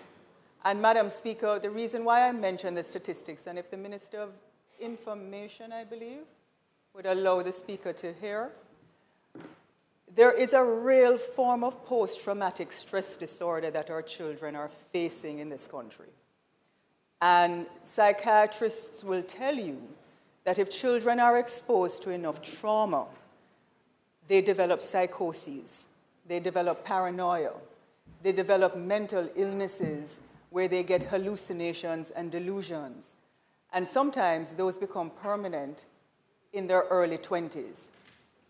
I raise it because we never seem to tackle the real elephant in the room, which is that many of our children, first of all, are devoid from making moral decisions because they're not taught how to make decisions, and they grow up with a particular element of how to deal with conflict. If you have a young man, Prime Minister, or beating another one over him shoes, nearly unconscious, you realize at the point we're at. I grieve for this country. All of us do. Because even though we have and we believe that we are safe, we could be in a situation where a gunshot is fired and we get caught in the crossfire. Buju Banton have a song where it says, step up. And it is, you know, solid composure, youth, your head can't sick. Woman and picnic still off limits. That no longer exists in Jamaica. Everybody going to get mowed down. Once they feel that you've done something to them, we are at a mental illness crossroads in this country. Never before am I witnessing the kinds of crimes, violent crimes, sick crimes, contract killings. It is almost a den of destruction that we're living in. And so, Prime Minister, every time a child is killed, are we going to come here? I've said before, you have a committee, you have a commission that is looking at some of the socioeconomic, sociocultural, mental health issues. It has Dr. Maureen Sams-Vaughan, Dr. Herbert Gale. It is a bipartisan commission. You've established it. The committee needs to hurry up with its work. There are preventative measures that need to be put in place. And I'm asking you, I don't want to come back here. If it means, and I've said before, Madam Speaker, can we all even have a joint, can we come to Parliament for one day as parliamentarians and try and sift through all of the different elements that we must do? Let us show the country once and for all that we mean business. Let us take a 2-day retreat. We'll do constituency presentation, we'll do sectoral, we'll do a whole heap of something when the picnic them are dead off. And I'm tired. The Prime Minister is tired. The whole of we, you're tired. But we still come and we do it. So, Madam Speaker, that commission needs to come to Parliament and present.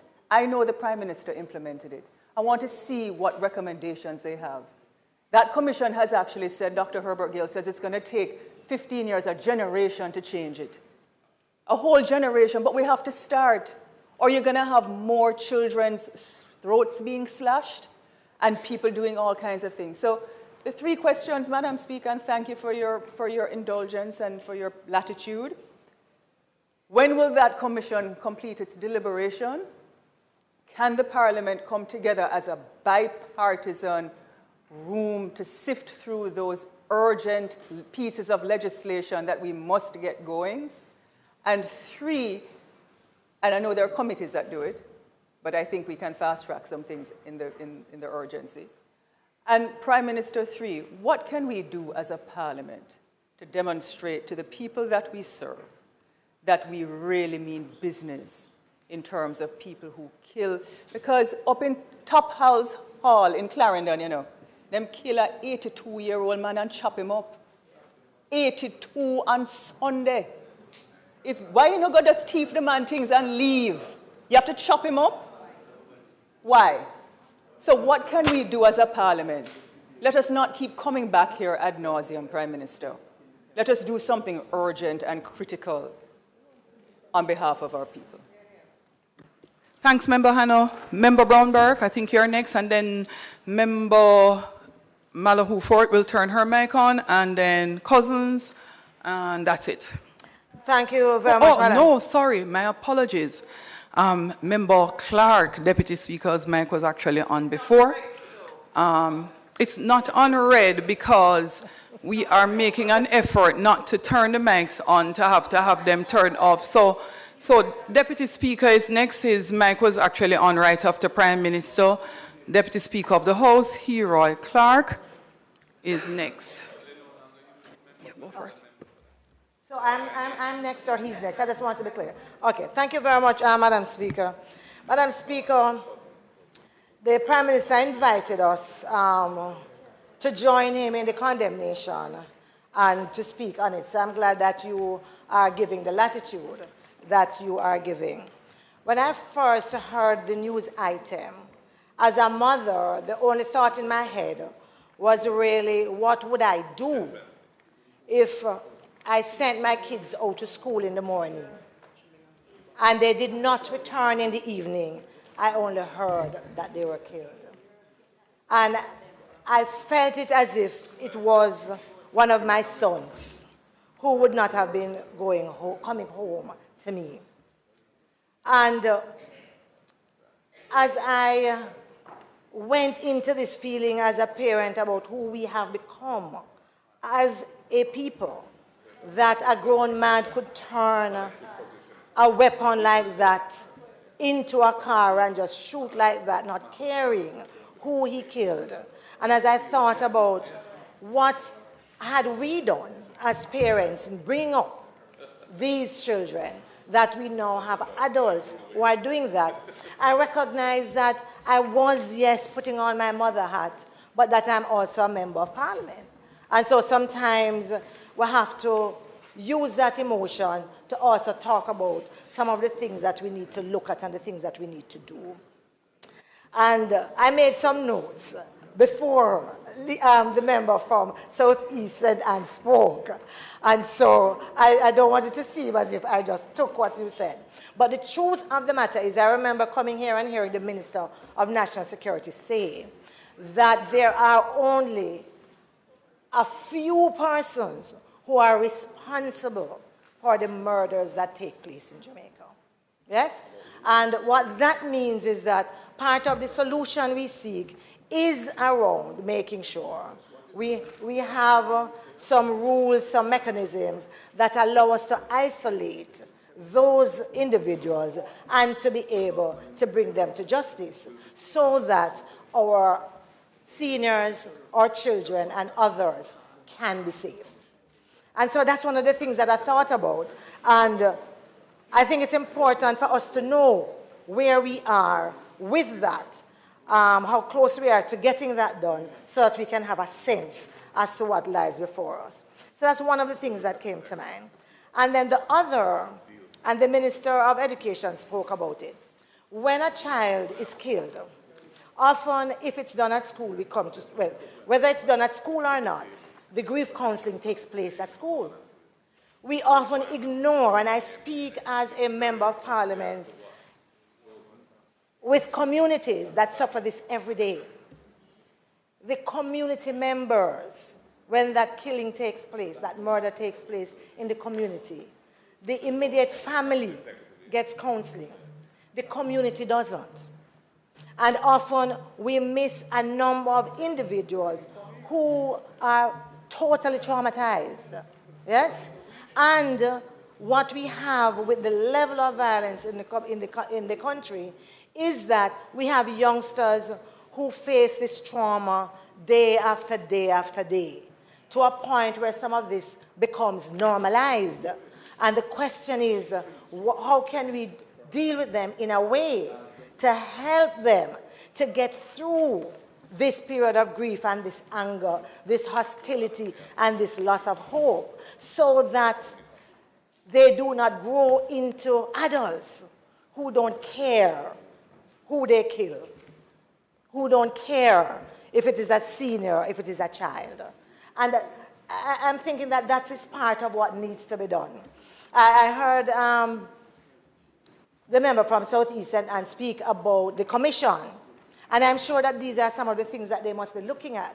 But I believe that we have to begin to do some of these things that the science and the experts tell us that need to be done. I believe that we are also making an error. You know, every one of us in here, and I do believe that, want to see an end to the level of crime and violence in our communities, every single one of us.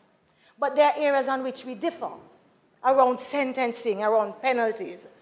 And we need to build bridges and create an alliance, I'm wrapping up, and create an alliance. So we should not make enemies out of those who don't agree or believe in the level of sentencing that you want to impose, and to pretend that because that is so, we do not want to see an end to this level of violence. There is and I end with this, there is an African proverb, yes, that says, that the child who is not embraced by the village will burn it down to feel its warmth. Yes? The warmth of that love that it is denied. And for those of us who from time to time you hear speak about the harshness of sentences, that is the place from which we come, because we want to see a village that is supporting its youngsters, giving them an opportunity to change their ways and to have different experiences so they don't grow and become these hardened criminals. And I wanted to express that today in this parliament, Madam Speaker, because often, especially outside on some other platforms, we make enemies of each other when we really are not.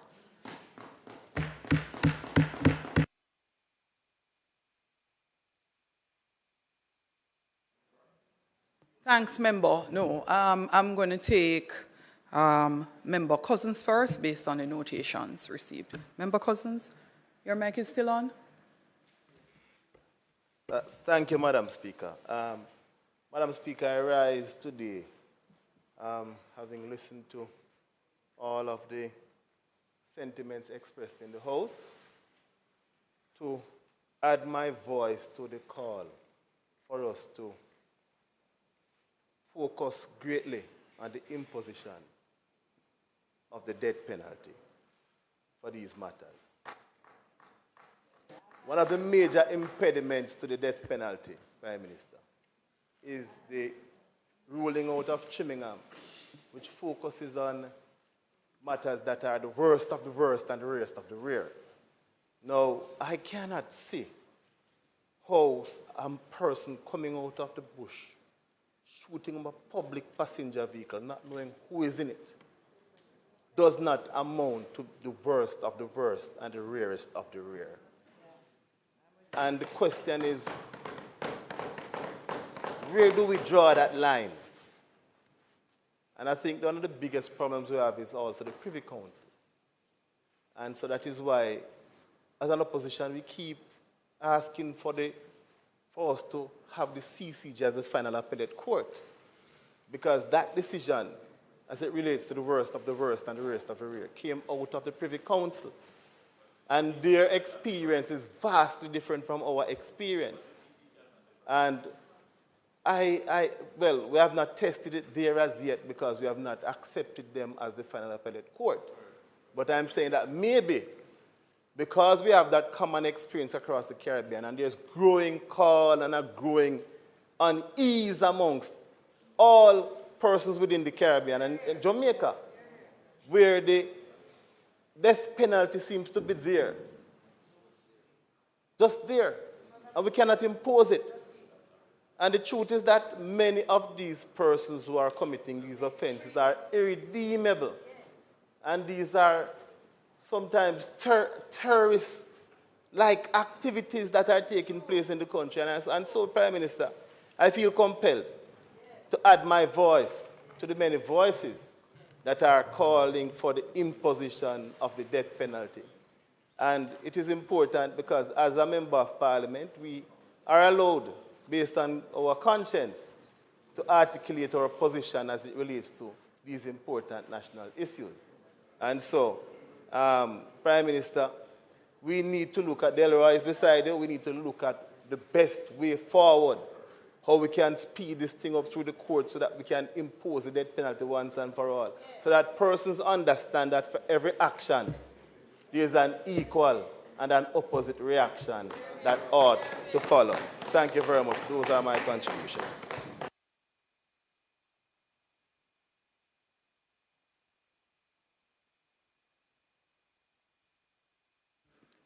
The mics, I turned them off. Could you please turn on in order?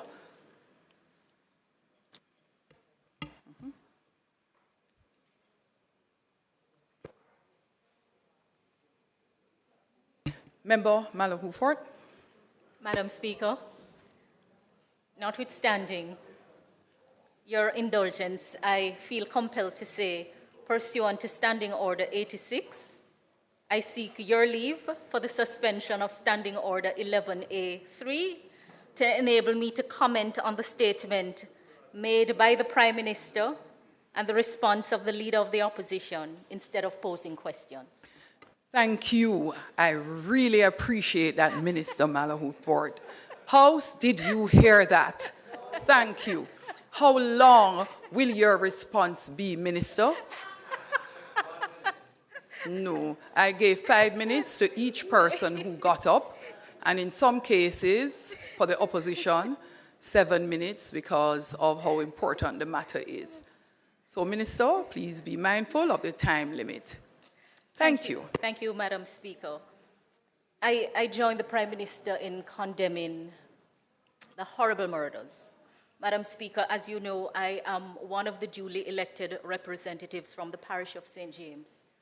And when an incident happens, it doesn't matter which community, it impacts all of us. And as I was coming to Parliament, I had to ask members of my constituency office team to go into the Crawford Street area of Mount Salem, which is under the zones of special operation, to just monitor the tension that is brewing as one of the suspects in the shooting was picked up in the area, Madam Speaker. And we're monitoring, you know, the reprisals and the revenge. So it is a delicate matter for all of us here in the House, in particular from St. James. But you know, Madam Speaker, as I listened to the Prime Minister's statement and the response of the Leader of the Opposition, I couldn't help but think how unfortunate it is. And I do not mean to invite controversy in saying what I'm about to say. I just find it unfortunate that when we equivocate about the law that is on the books, we send signals to the criminal element. Madam Speaker, what distinguishes the war of the state from the war of the criminal terrorist, to borrow the term used by the Prime Minister, is that the state fights while upholding the law, whereas those criminals fight while violating the law. And Madam Speaker, the moral strength and objective justness of the government's war depends entirely on upholding the laws of the state. And by conceding this strength and this justness, the government will serve the purpose of the enemy, the criminal terrorist. I'll say it again. What distinguishes the war of the state from the war of its criminal enemies, the criminal terrorists in this land, is that the state fights while upholding the law, whereas the criminals fight while violating the law. Madam Speaker, it doesn't matter what our views are on the laws during the process of lawmaking. When the law is duly passed by the Parliament, they become the laws of the land. And we shouldn't get into the habit of sending mixed signals to the criminal terrorists about the law, because the state must depend on the strength of the law to fight these criminal enemies. And so, Madam Speaker, the Leader of the Opposition used his response to say that he found it unfortunate that the learned Director of Public Prosecution was appealing the sentence in the matter. That is what I understood. That is what I understood from his comment. Please. Done. I simply pointed out that the situation as has arisen. Opposition Leader, just take a moment, please. Madam Speaker, I was trying to say, and I think I did say, that we were faced with this unusual situation, that one of the first cases brought under the Firearms Act, which resulted in a life sentence being imposed for possession. Unusual was that the DPP had to appeal the matter because of the fact that there was some confusion in relation to how the the provisions should be dealt with. And I had said that in the debate in the House, some of these issues were raised, but we were not really taken on board. They were not taken on board, and it's going to result in the need to fix those things. That's all I'm saying. And that's all I was saying. Madam Speaker, I stand corrected. I was under different impression, but notwithstanding the explanation given, I think the point still stands because it appears that the facts were not known and the comment was being made in another context. And just to remind, Madam Speaker, that the 2021 amendments to the Judicature Appellate Jurisdiction Act gives the Director of Public Prosecution the power to appeal sentence where the Supreme Court did not have the power to impose the sentence. And so the learned DPP would be derelict in her duty if in the circumstances of the case, whatever it resulted from, that a sentence not authorized by law for the offense convicted of was handed down. That is what our law provides for. It's not just where the sentence imposed is manifestly inadequate or unduly lenient. There are two limbs. Madam Speaker, my point is that, Madam Speaker, that we have to rely on the law to take our fight to the criminal terrorists. And we must not send mixed signals about the laws on our books. The last point I wish to make, Madam Speaker, is that the vilest of criminal is entitled to his due process. Entitled to due process, but if and when convicted, should face a sentence that reflects the gravity of the offense.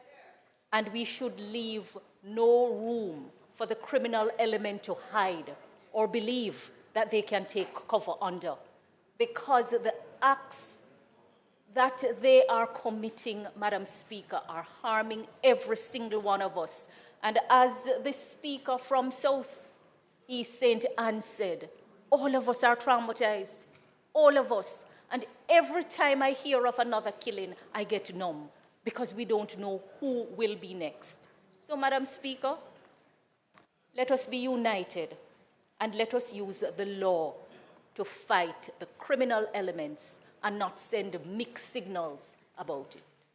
Thank you, Minister. We will close with member, the Deputy Speaker of the House, Heroy Clark.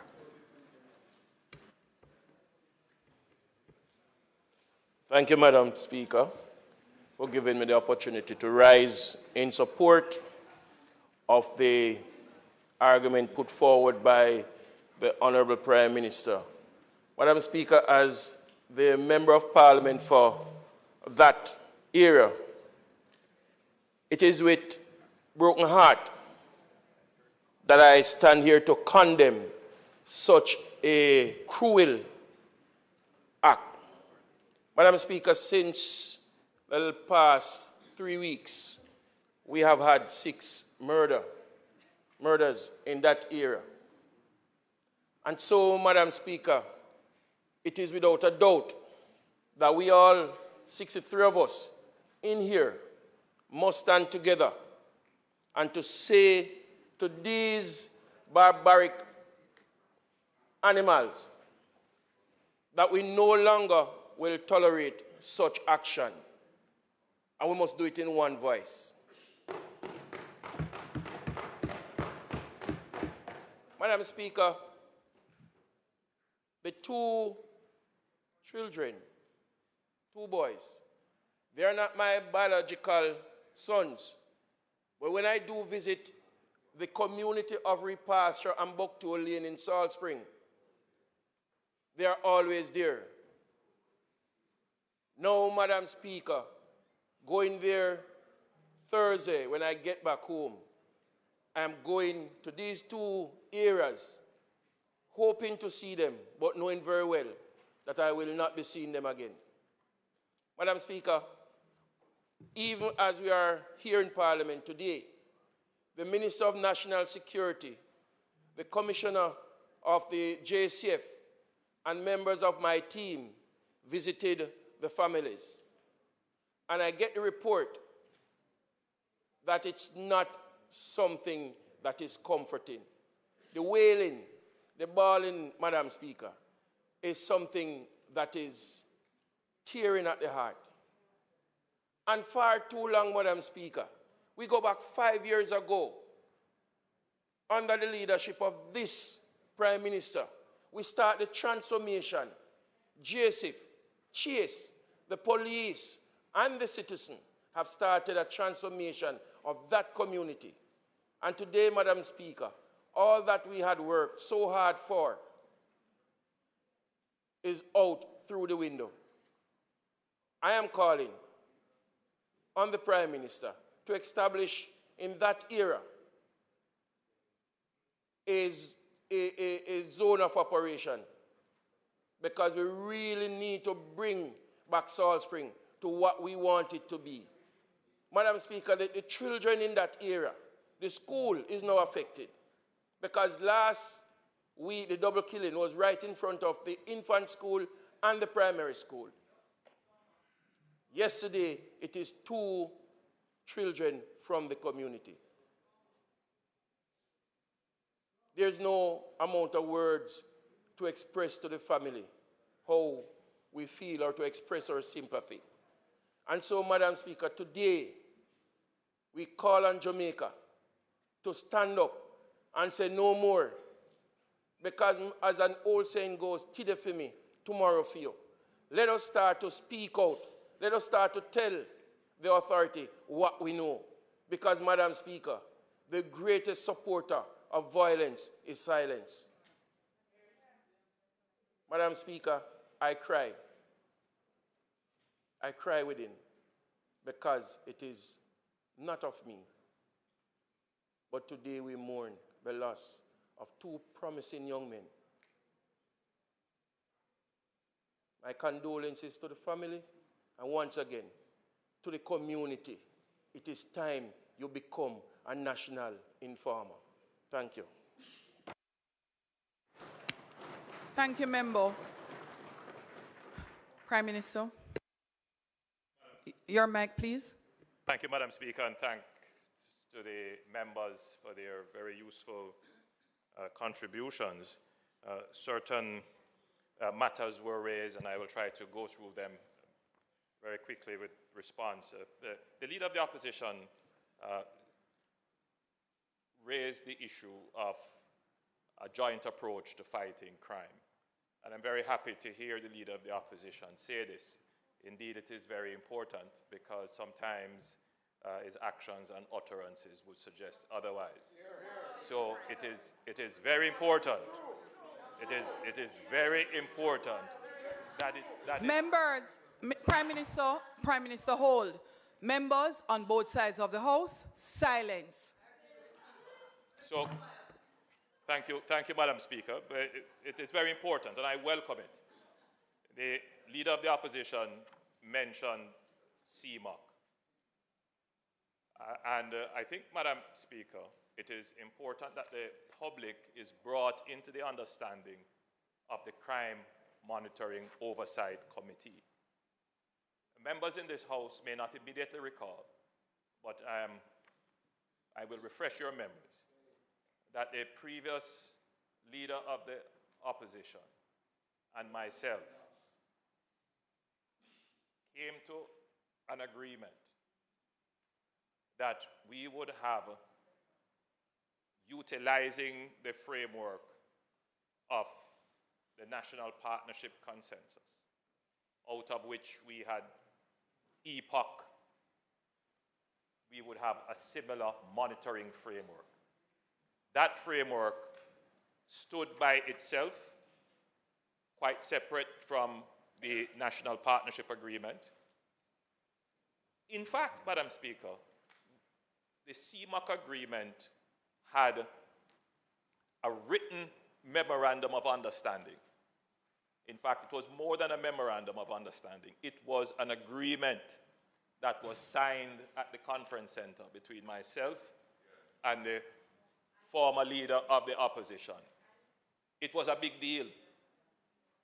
And both sides agreed to abide by the terms of the agreement.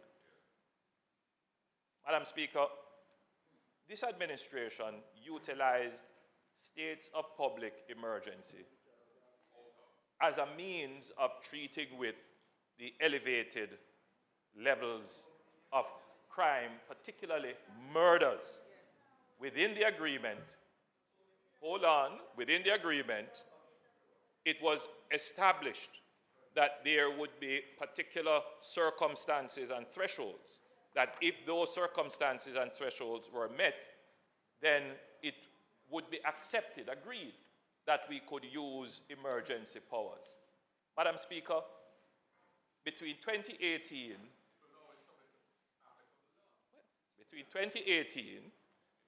and 2020, the government of Jamaica used states of public emergency. The laws were not changed. The laws were the same. We could only have declared them and extended them with the support of the opposition. The then leader of the opposition, I can't speak for him. He's still a member of the House. But my assessment of his position was that he understood the threat that the nation faced.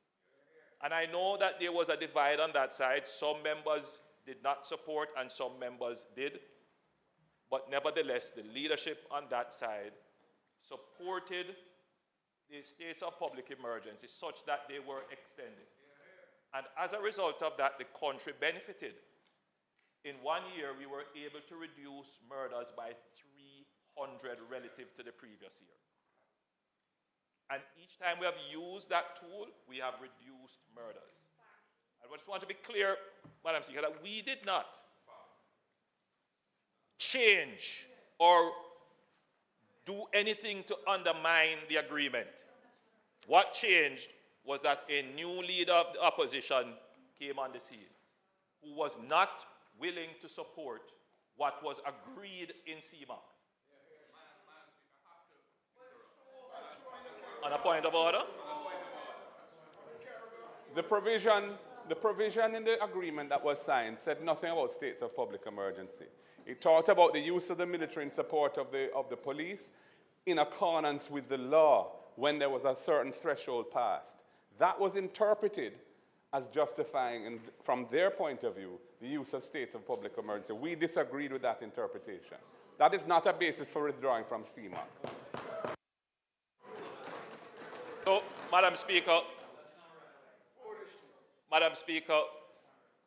one lawful way in which the military is used in support of the police is through the states of public emergency.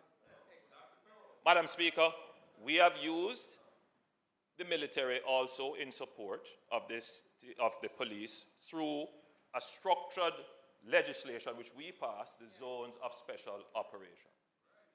So, Madam Speaker, it is clear that there was an understanding that either the states of public emergency or the zones of special operations are perfectly within the law.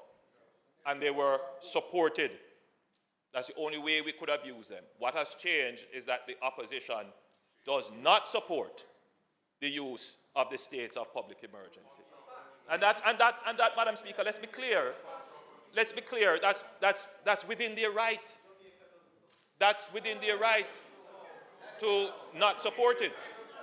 No. Let me make the point.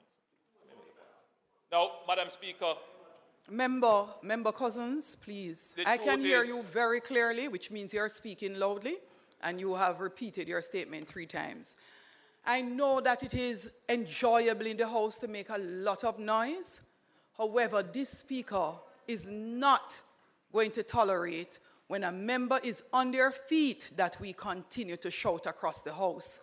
I have read the record of Hansard, and it makes it absolutely difficult to understand sometimes what was happening in the Parliament, and it is because of exactly that. when our Prime Minister is on his feet, when your leader of opposition is on his feet, one would expect that respect is due across the House. The same must happen for every member. So,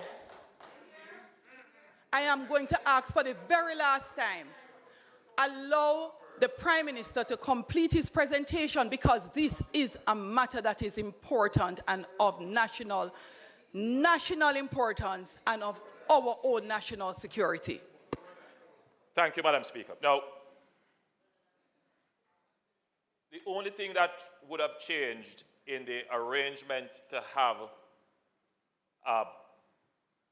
bipartisan national partnership oversight in the form of CMOC is the change in the position of the opposition on the matter of the use. Opposition leader, excuse me, opposition leader, Prime Minister, Madam, it is important Madam that Speaker, the point being made is heard in the opposition leader, and we heard you. So I'm asking you to allow the Prime Minister to speak in silence. We have to respect each other. Madam Speaker, I really do appreciate the protection.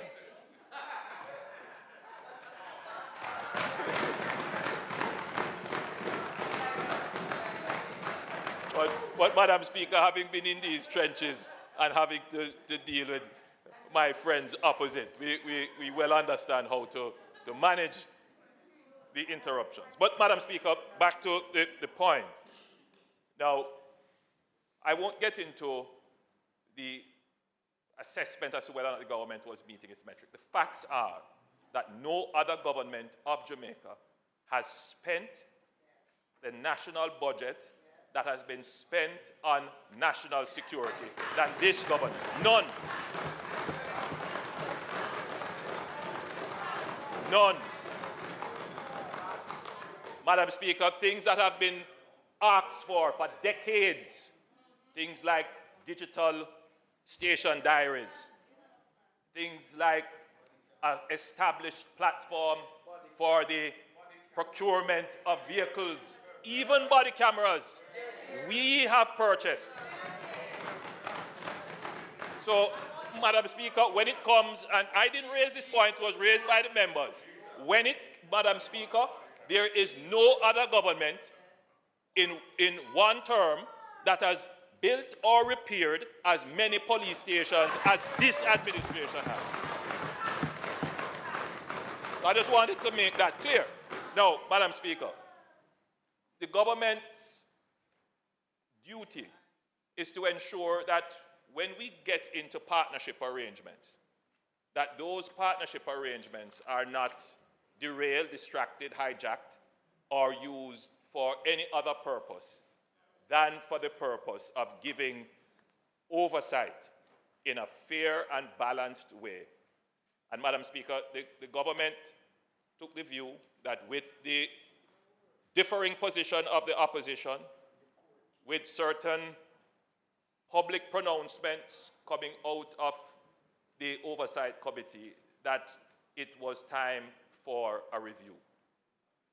The CMOC arrangement is under review, and I wish to, at this point, Madam Speaker, thank the members who participated in CMOC for their patience, really, until we are now at this point where we can, or very soon, declare a new CMOC arrangement. Madam Speaker, the member from St. Anne Southeast pointed out that we are now somewhere, we're not 50 per 100,000. We're probably about 40, thereabouts. But the point that she was making is important, that our murder rate is of concern because it approximates countries that are in civil conflict.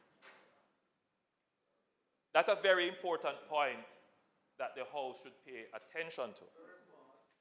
I have made the point before, but I don't believe the persons who occupy positions of influence and independent authority have absorbed the point, because for many of us, we have a very unsophisticated view of national security.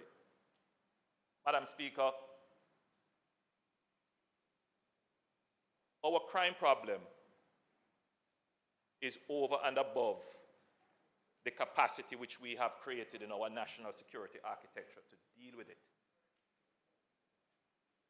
Which means that just the magnitude of the crime, let's not talk now about the barbarity of some of the instances that have occurred, but just the magnitude, the sheer number of murders is a threat to our national security. And I want that to be considered, Madam Speaker, because when we go to make pronouncements and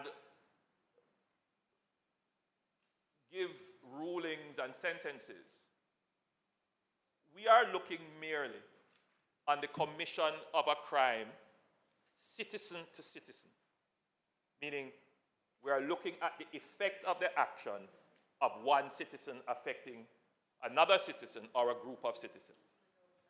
We don't take into consideration the impact of the crime outside of the locality of where it was committed, or the impact of the crime citizen to state. Yes, other people outside of the locality, but also the impact of the crime citizen to state. Meaning that someone is involved in drugs, and for them to be able to commit the crimes related to that, they commit murder, but they also try to control turf, they try to corrupt the police, they try to corrupt customs, they try to intimidate the judiciary or persons involved in the legal and law enforcement. And all of that weakens the state. But now we are also seeing another element of crime which is emerging, and that is the element of terror. Meaning that in the commission of the crime, citizen to citizen, the intent of it is to raise the level of fear in the society. Because if you commit a crime and it is indiscriminate, it is random, and it is brazen, without impunity, the signal that it sends to the society is that the probability of me being a victim, immediately it has risen. What does that do to the citizen relating to their state? It creates a lack of confidence. The fear can be crippling. It affects business. And again, another impact on our national security. I listen to all the comments. As, you know, that's my job as Prime Minister. I have to listen. I can't say sometimes I can't even open my mouth. I just listen. But sometimes the discussions are so unidimensional that they miss the real threats to our society. We must take into consideration, when we are dealing with crime, the national security element. You know, other countries, Madam Speaker, everything that they do, they look at it through a national security prism. But no, we in Jamaica believe that our sovereignty and stability as a democracy that's free and fair will always exist. That is not the case. And that is why this administration has pursued treating with this issue of crime on a multidimensional path. We started out by using emergency powers. Then we invested, while we were doing that, heavily in the police to increase the capabilities and the numbers of police that we have to do investigation, capture intelligence, do the proper work to gain evidence, and to bring people before the court. But when you have 1,300 murders average or so per year, and you only have a certain number of investigators, you are just not able to deal with the volume of the cases. And that is why the plank of using emergency measures in a preemptive and proactive way is something that we should not ignore the importance of. And my great disappointment that the current opposition has not seen the importance of using that avenue to bring crime under control. It is not a reliance. We can't rely on it. It is not a long-term strategy, but it is an important strategy. Madam Speaker, again, the member from Southeast St. Andrew and the member from St. Anne and the member from South St. Andrew, Southwest St. Andrew, pointed out the need for us to also pursue the crime-fighting strategy on the human element, treating with violence. And you rightfully mentioned the National Violence Prevention Commission, which was established. I had the opportunity to speak with Professor Sams Vaughan, who gave me a commitment that the report will come by the end of December, and then from there we will bring it to Parliament. And you would be aware of that they are doing great work already, trying to coordinate and pull together all the various activities, anti-violence, that is going on in the government. Just quickly, Madam Speaker, to say on this, we cannot rely wholly and solely on the emergency measures. We cannot rely wholly and solely on the police and the military to deal with the crime problem. The human element has to be treated with. These issues that have been raised regarding mental health and trauma, parenting, within the schools, corporal punishment, all of these are elements that we have to treat within our society. What it says, Madam Speaker, is that we are going to have a dedicated institutional framework to treat with violence in the society. The strategic thinking is that we need this national commission to look at what assets we have already deployed in treating with violence, to see where the gaps are, and then the government will have to dedicate a budget and probably create an entire ministry to start now to coordinate all the state and civil activities, including, yes, to treat with this issue frontally of violence. The biggest challenge, of course, is that our culture has evolved in such a way that we embrace violence. It is an amazing thing that if we were to say to our parents, listen, you can't use corporal punishment in the correction of your child, you would have probably a cultural backlash with our parents. But the truth is, Madam Speaker, that we can't continue with it. Yeah, we just cannot continue with it. We would have a cultural backlash if we start to talk about man and woman business. Because there are some people who just believe, let me not get into that, but we have to break that. We have to break it. So I'm very happy for this debate, and I'm very happy that the members have spoken as they have in condemnation of the murder. But I believe that we have the capacity within us, that with the support of the opposition, with us being clear in what we want to do with the legislation, with us being able to use emergency powers, and again, with establishing now a fully supported institution. Those in favor? Those against? The ayes have it. Public business?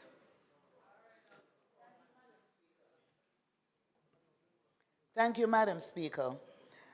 Today, in the state of constituency debate, we continue to have presentations from our members. And today, we will have a presentation from Mr. Donovan Williams, Member of Parliament for Kingston Central. Thank you, Madam.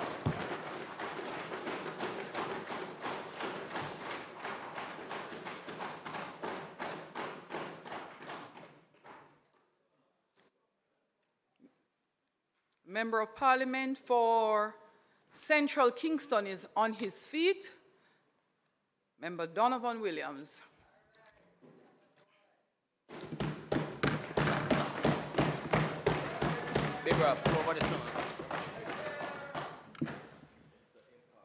Madam Speaker, it would be remiss of me not to take this opportunity to also register my disgust at this egregious and diabolical act committed against our children and citizens of our country.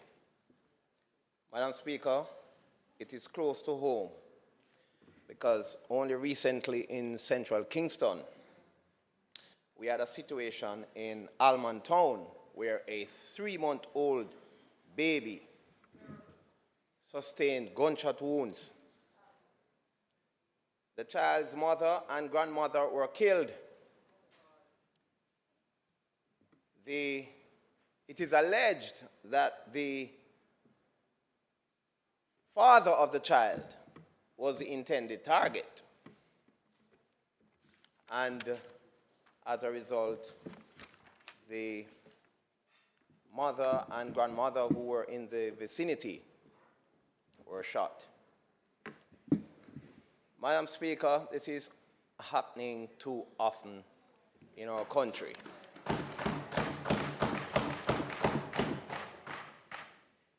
And you know, the member from Southeast St. Anne, I listened to her a short while ago.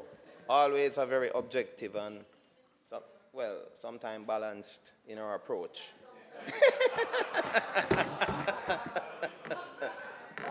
But, you know, I will admit that I have always, in my short sojourn in this parliament, regarded her as one of the sober person on that side of the aisle.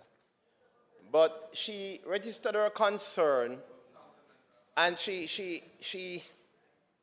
asked, what are we doing as a parliament? And she suggested a retreat, and what are we doing? But I want to tell her that I am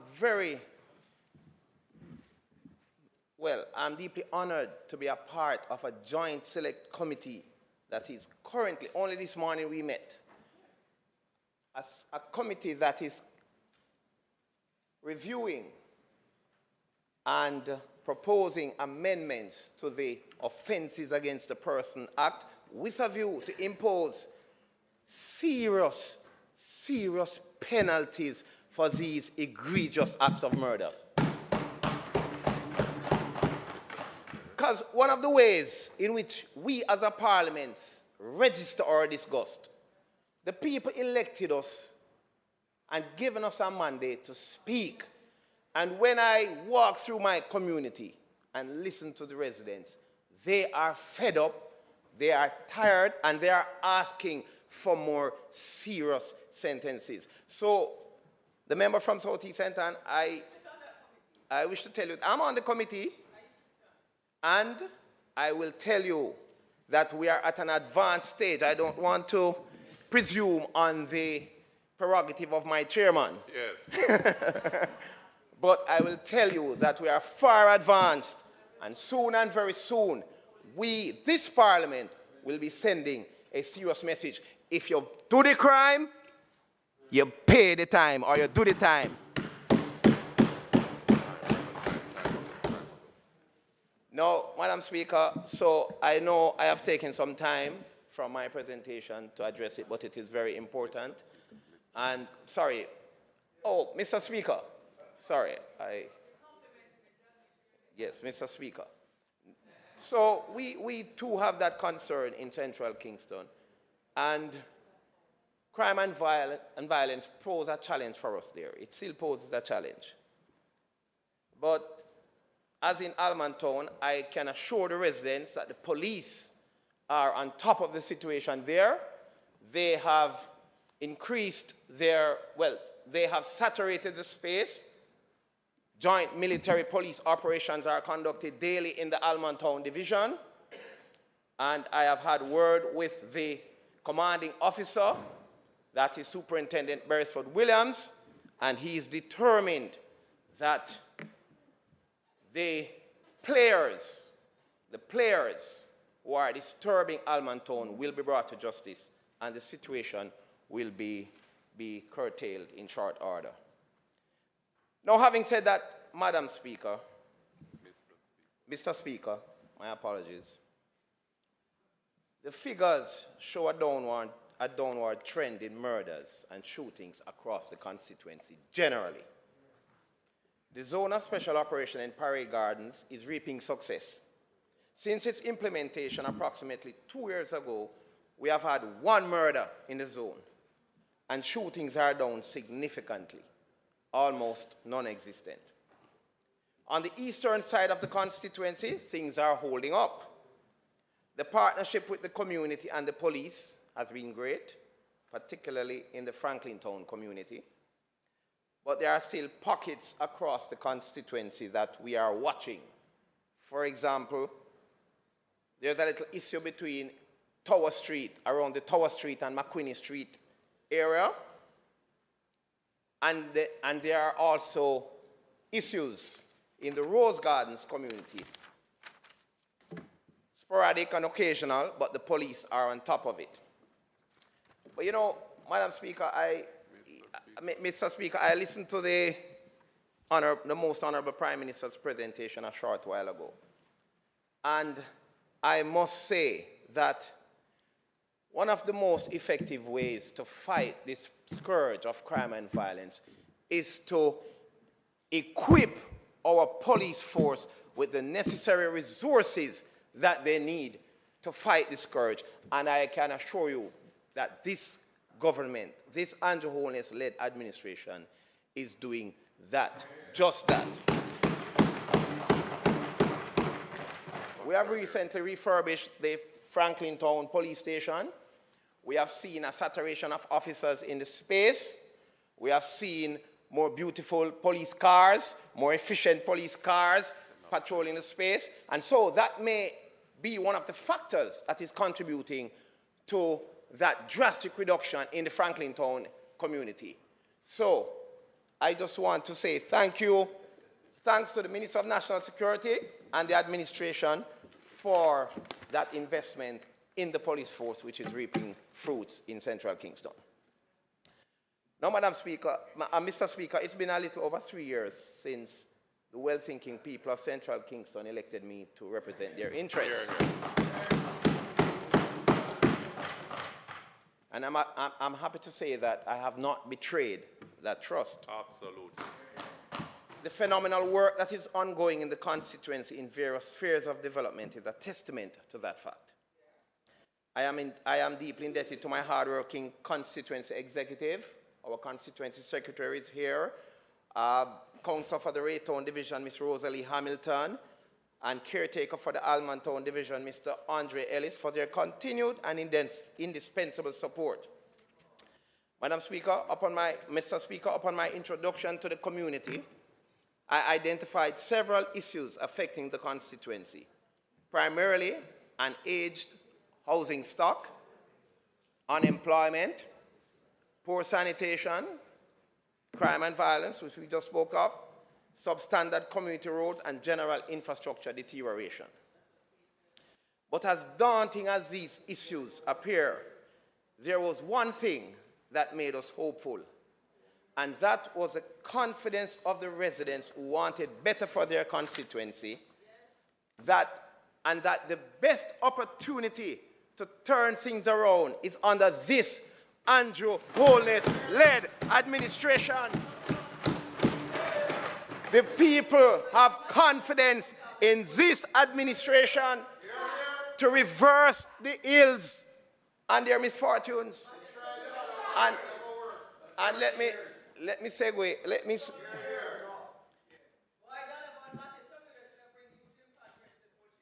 Yes, ma'am. No. The housing stock. Let's take, for example, the housing situation in central Kingston. As we know, the housing stock is of some vintage, Mr. Speaker. Most of the structures are decades old.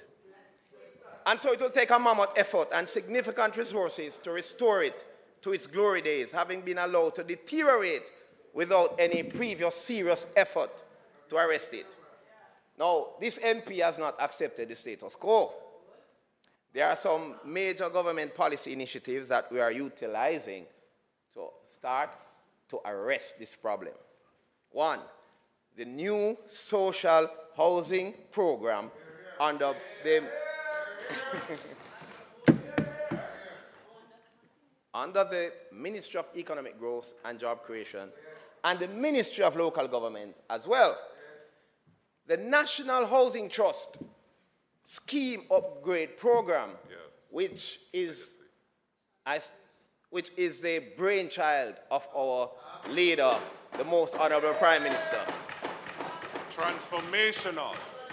The Housing Repair Assistance component of the Constituency Development Fund, and the Housing Repair Assistance through the MEGJC as well. Now, Madam Speaker, Mr. Speaker, I will tell you that we are looking to, before December, to deliver 6 more houses under the new social housing program. What? No, this will make the total built since September 2020. This will make the number built under the Prime Minister, under the social housing program, 13. So we have done 13.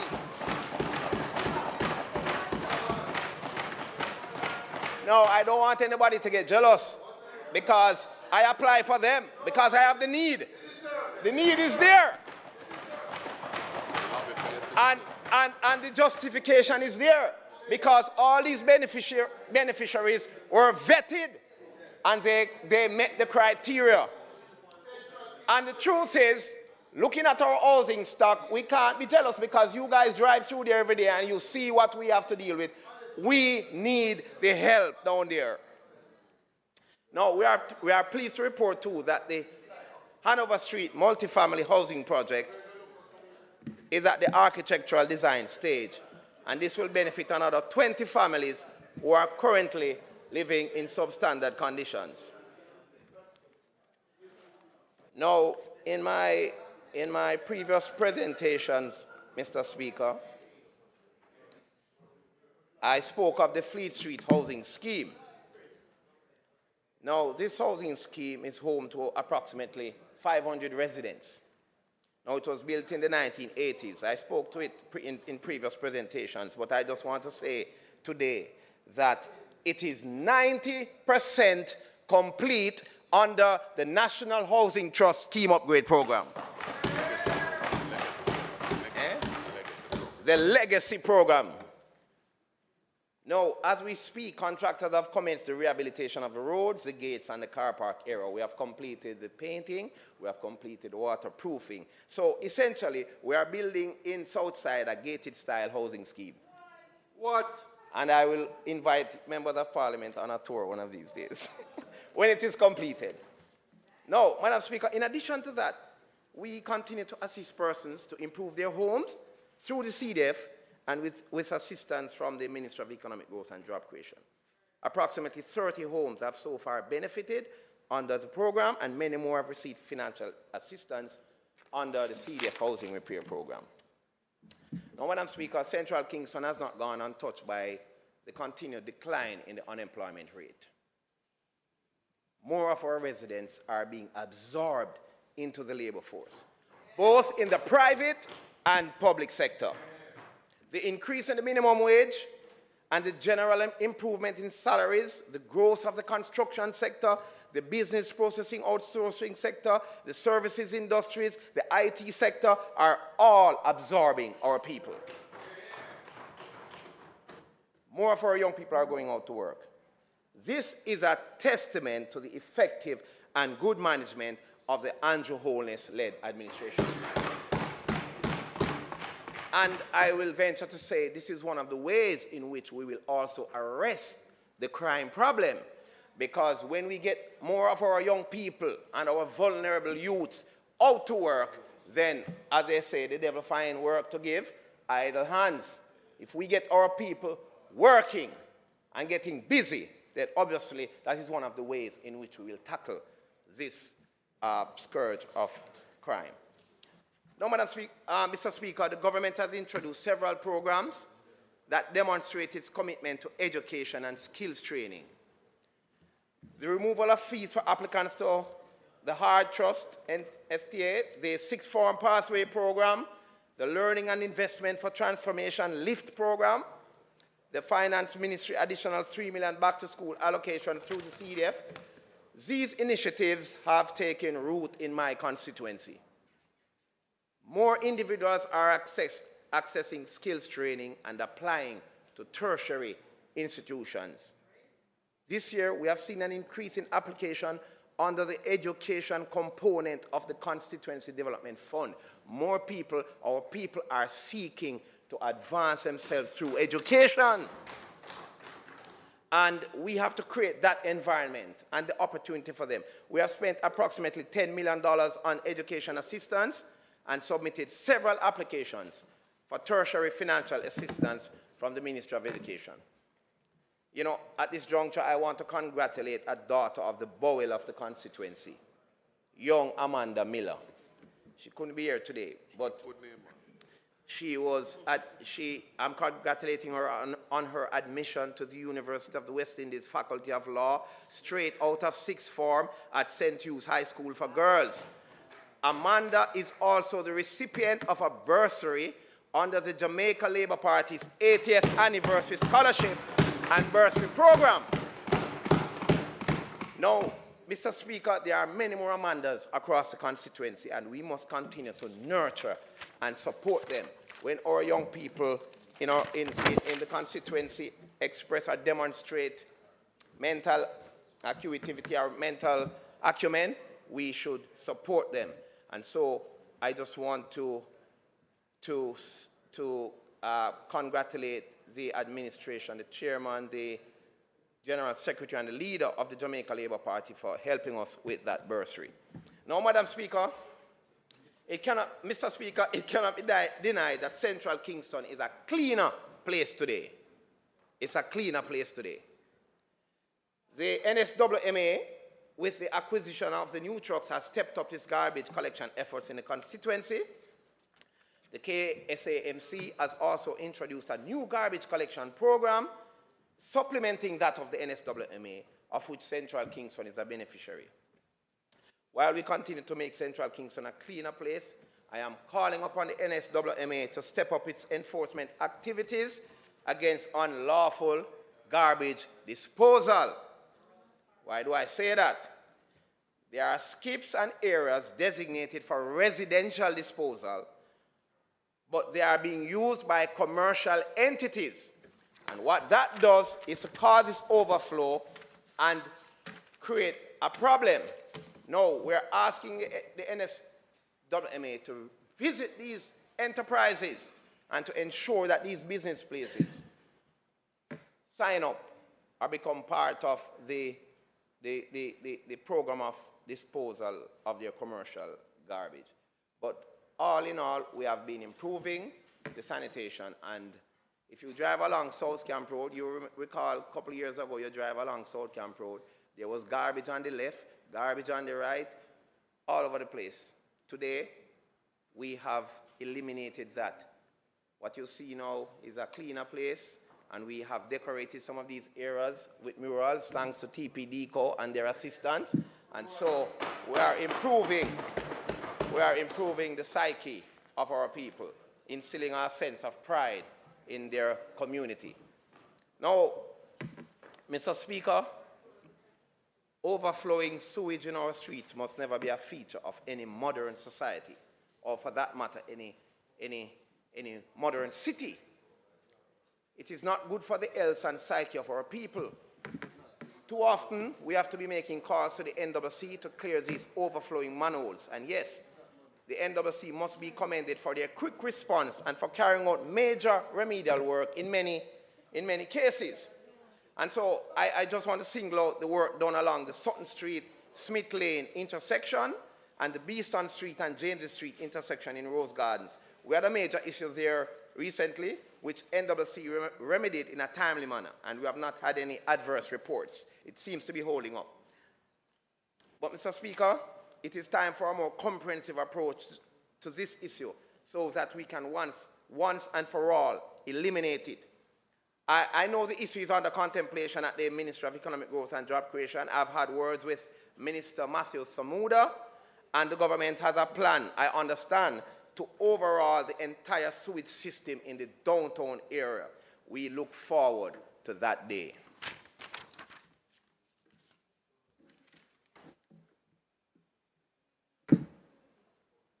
Mr. Speaker, we laud the Prime Minister's recently announced urban renewal program. And we have allocated over $4 million to the removal of zinc fences.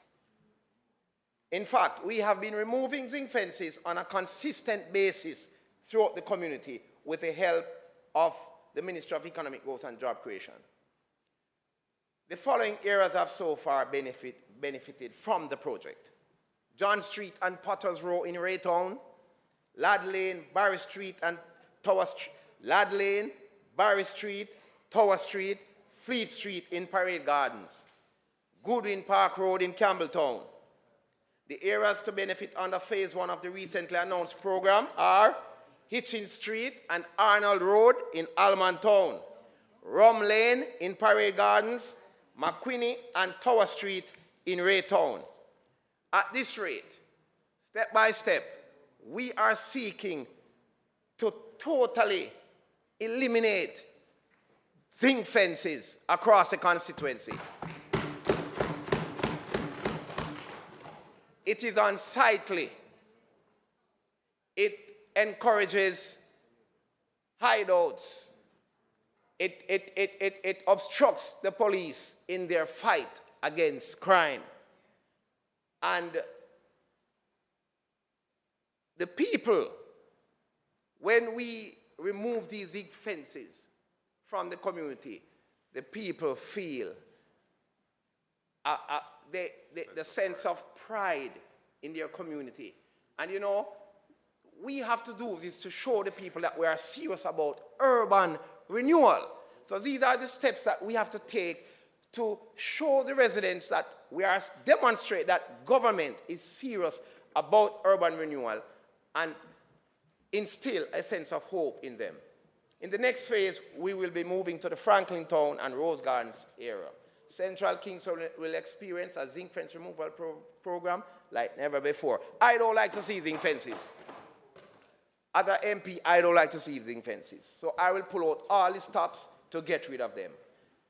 The recent earthquake, Mr. Speaker, has underscored the need for us to take a more serious look at the derelict buildings across the constituency. You know, I never get a rosy constituency, you know, where everything is sweet and nice. You know.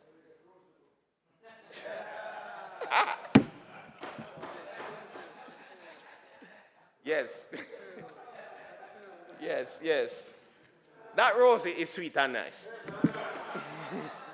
That rosy is sweet and nice. You know, there are old buildings with seemingly no owners, or should I say, elusive owners. These structures are compromised. They pose serious health and security risks to our residents. We must find a way to demolish them. We must find a way to get rid of these buildings before they demolish us. Because if we don't remove them, you know, we know the issues. We know it involves budgetary issues because the cost to demolish buildings, you know, it is costly. We know that the equipment, etc., the trucks, the cartaway, the removal. We know the legal procedures to contact owners and to issue notices. But we have to take a serious look at it because the earthquake recently has taught us that. You know, God has spared us, and we have to give God thanks for his mercies. But it could have been worse, and people who are living in these communities where right now I have buildings that have been shaken down.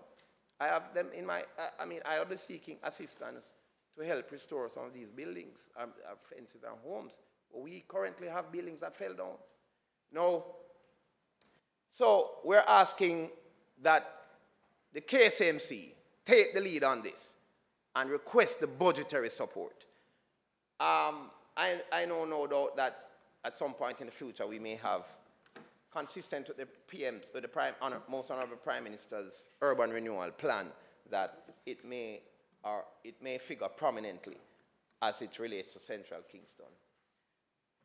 Since September 2020, Mr. Speaker, we have rehabilitated several roads in the community, both through the NAA and the KCMC. We patiently await the commencement of works in relation to the several roads submitted under the $40 million road project. And just before I came here, I have good news for the residents along Gold Street. Just before I came here, I received a call, and I actually went on the location that Gold Street, as the procurement is complete, the contract has been signed, and the walkthrough, they conducted a walkthrough today, and so Gold Street is one of those roads under the $40 million project, $40 million allocation that will commence shortly. Pardon me? Yeah, I am hopeful that the procurement issues will be resolved in short order, so that the other roads, it's just one out of my many that I submitted. So at least we are seeing some signs that, soon and very soon, all MPs will be celebrating, and we hope that that happens before the Christmas. Mr. Speaker, many of our people wish to regularize their electricity usage, but many cannot afford the cost involved. The Jamaica Social Investment Fund has stepped up, and with their generosity, Mr. Speaker,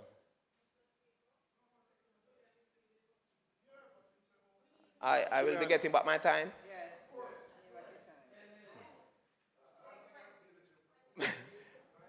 Yes, Mr. Speaker, many of our people wish to regularize their electricity usage, but many cannot afford the cost involved. And I'm happy for the Jamaica Social Investment Fund. They have stepped up, and with their generosity, have wired approximately 150 homes across the constituency.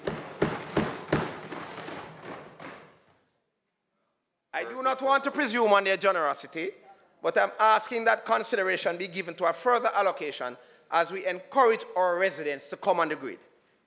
I am also calling upon the Jamaica Public Service to do a serious review of our non-functioning streetlights and take steps to repair them.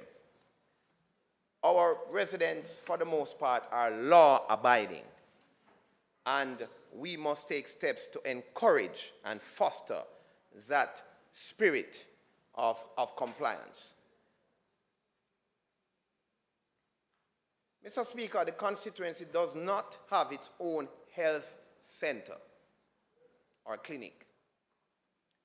They have to travel outside the constituency to do that. And residents, I have been bombarded daily by residents that is one of their primary concerns in Central Kingston. But I'm happy to say, Minister Tufton is here. See him chuckling. But I'm happy to say that I've had word with Minister Tufton, and he has given us the green light to find a suitable location in Central Kingston for a health facility.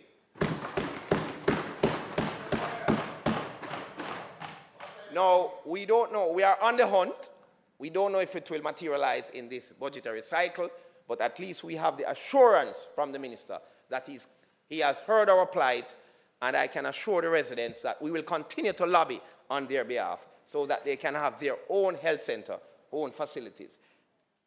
I am pleased to announce that we have finally secured the funding to enter upon phase 2 of the Raytown Sports and Recreational Center. This involves primarily the construction of a futsal scrimmage court and a walking, jogging trail. The project is at the procurement stage, and we hope to commence construction and completion before the end of this year. I want to thank the TPD course under the Ministry of Tourism for stepping up, and some other co-funders.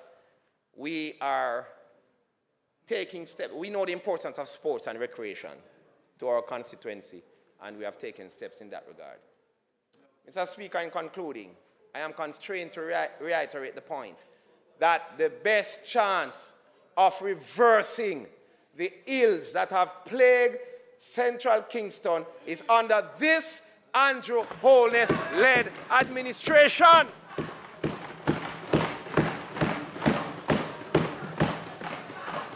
The evidence is there. Yes. The work is going on. The people have hope. They know we are serious.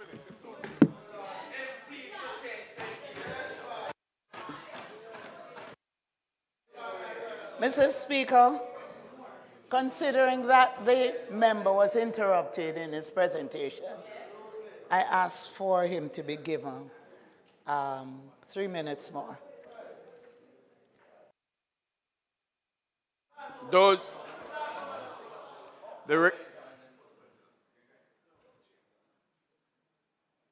The request for the extension of the time is on the floor. Those in favor? Aye. Those against, the ayes have it. You may continue, sir. Yes.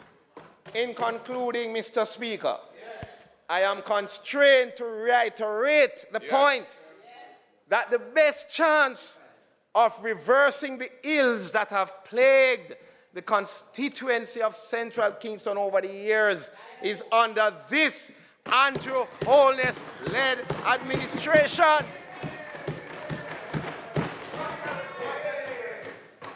They had gotten their chance and did nothing. As my brother MP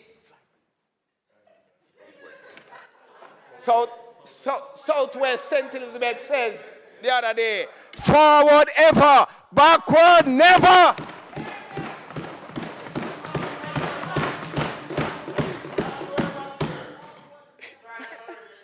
And I am deeply humbled to be given the opportunity by the residents to participate in this process of renewal.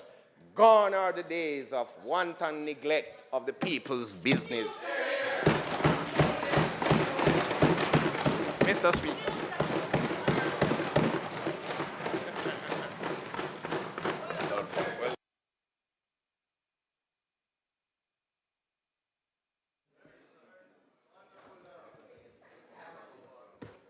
Mr. Speaker, I now ask that the debate be suspended.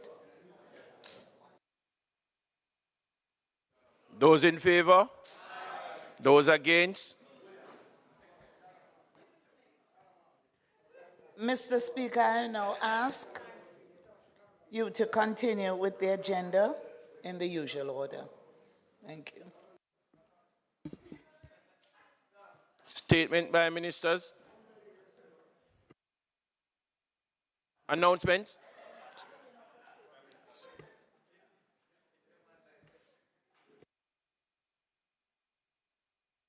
Prime Minister, turn your mic on, please.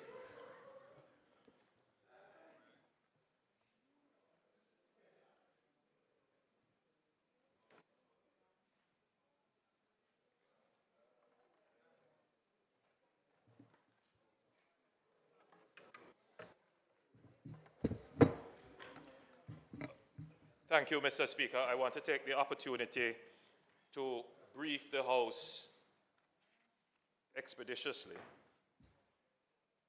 on two important areas of the government's operations, areas which don't always get the level of attention that they deserve, but they are critical in the transformation of the Jamaican society, and that is GovNet and the broadband project.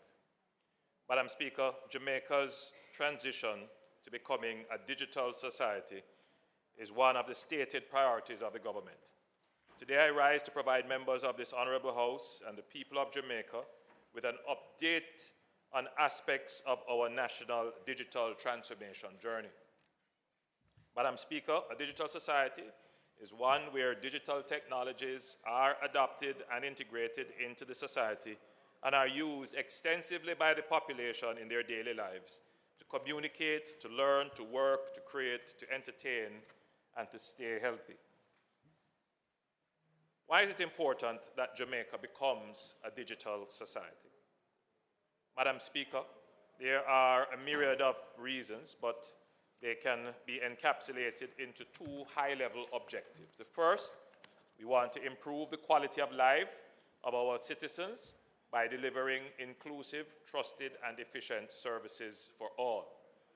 This means making it easier, faster, and more seamless to access government services for all citizens. I know that there are some who have fears and are skeptical. For some, Mr. Speaker, they believe in various conspiracies about digital transformation. I wish to assure those persons, Mr. Speaker, that the government wants to ensure that all Jamaicans are able to access digital technologies and to access the services that the digital technologies make possible. The government is not interested, and indeed the government is acting to ensure that the best interest of the public is preserved by the use of digital technologies. The second objective is to enable Jamaican individuals and businesses, particularly small and micro enterprises, to leverage digital technologies to become globally competitive. Mr. Speaker, we are in the midst of what is oftentimes called the fourth industrial revolution. Others say that with the advancement in AI, we are now in the fifth industrial revolution. Whatever it is, Mr. Speaker, Jamaica has been left behind with the first industrial revolution which took place at that time. We were still a colony and we were still pretty much enslaved society. So we didn't get to fully benefit from and internalize and develop our own technology. We cannot allow these technological developments in this era to pass our society by. And that is why we are investing so heavily in ensuring that Jamaica can benefit from the new technologies which are emerging. We are doing this, Mr. Speaker, the right way. We're doing this by using and respecting what we call values in implementing the digital society. And one of the first value or principle is respect. And Mr. Speaker, whenever we introduce anything new that people may have concerns about, maybe skeptical about, we can't treat persons as if their views don't matter. So we know that not everyone in the society is a digital native. And therefore we have to respect that. We have to respect the views of citizens about technology. So whatever the government does as it relates to the implementation of the strategies for digital society, it will be done with respect for the citizens and their views and perspective. Whatever we do, it will be done with inclusion in mind. We would not want a digital divide to take place where, because some persons are native to technology or more embracing of technology, their fortunes in the society is better than those who don't have access or who are unable to utilize technology. So we have to adopt a posture where we make technology available to everyone, but empower them with knowledge and information and training so that they can use the technology. And this is regardless of age, financial standing, education level, gender, or disability. We want everyone to be able to have the opportunity to benefit from and use technology. And then Mr. Speaker, a critical principle is that of trust and transparency. Citizens' data must be protected and only be used for the purpose for which they have given consent for it to be used. The systems that we put in place to store your data, those systems, well, we can't say that they're going to be foolproof. There are no foolproof systems, but they must have the highest level of security, and they must have strong legislation around them to ensure that whatever data we have for citizens, that data is protected and only used according to the consent of the citizen. And the other important principle is that of efficiency. We will harness technology to make access to services, government services in particular, more efficient, save you time, and help to increase productivity. And when we put those principles together, respect, inclusion, trust and transparency, and efficiency, we say that we are doing our digital transformation the right way. Mr. Speaker, the movement towards digital transformation and towards a digital Jamaica is not merely about technological progression, but leveraging technology as an enabler to nurture a more equitable, knowledgeable, and prosperous society. Mr. Speaker, the national digital transformation has several elements or building blocks, including the national identification system, for example. Today, I will provide an update on GovNet and the National Broadband Project. GovNet, Mr. Speaker, is a key building block of enabling the government to digitize its activities and to connect the government across all platforms. In 2016, the administration laid the groundwork for a government network. And this, Mr. Speaker, is a physical network, which has been progressing steadily with significant milestones already achieved. This government network, known as GovNet, represents my administration's commitment to creating true connected government. GovNet will connect government entities across Jamaica in a manner that is secure, adaptable, and robust. When the government entities that are interconnected through this network, which we call GovNet, the potential for their service delivery and for their productivity will increase immensely. The efficiency of government operation improves significantly when data and resources can be shared seamlessly and securely across agencies. This results in faster processing time for public services, from the issuing of permits to providing health care and disbursing social benefits, and therefore, Madam Speaker, the citizens benefit immensely. In the context of resilience and security, a connected government enabled by GovNet is better equipped to handle emergencies and crises. Whether it is a natural disaster or a cyber threat, a robust government network can facilitate a coordinated and efficient response. In essence, GovNet is not just about connecting buildings and offices. It is about unlocking the potential of our government to serve the people, protecting the nation's digital assets, and propelling Jamaica into a prosperous future of sustainable growth and innovation.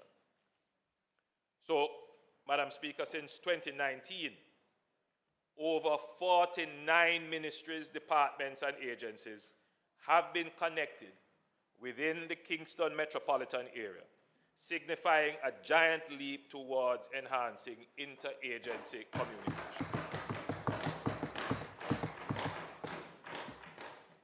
This work is being led by the government's digital government organization, eGov, Jamaica Limited, which now falls under the Office of the Prime Minister, with support from several strategic partners such as the National Work Agency, the Ministry of Science, Energy, Technology, and Transportation, the Spectrum Management Authority, the Ministry of Education and Youth, Universal Service Fund, and the Transformation Implementation Unit of the Ministry of Finance.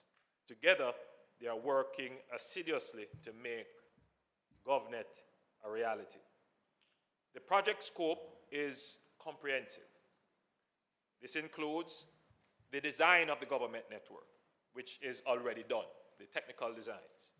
Then there is the development of a network governance framework towards management and maintenance of this significant network. This framework is already complete. Then there is the implementation of the GovNet core, which is the hub of the ICT network, the fiber optic cable expansion and upgrades across the Kingston metropolitan area, and then connecting those core sites. This, Madam Speaker, is in progress. There is the establishing of a network operating center called the NUC at eGov Jamaica. This is now being built out. And then there is the connection of all ministry head offices in the KMA and other targeted entities, totaling an additional 50 entities for onboarding, and this is in progress. House Leader, Prime Minister's time for speaking has expired. Madam Speaker, I ask you to allow the Prime Minister sufficient time for him to complete his presentation.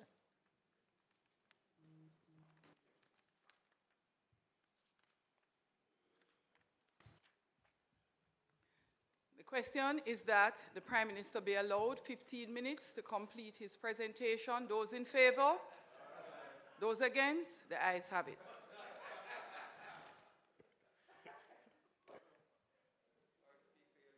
I will.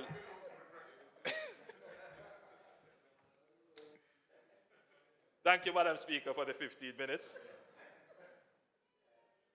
The National Works Agency is providing project management services to supervise the installation of underground fiber optic cables to connect 4 GovNet core sites located at the Ministry of Finance and the Public Service, eGov Jamaica Limited, the National Works Agency, and the JUTC depot at Ashenine Road.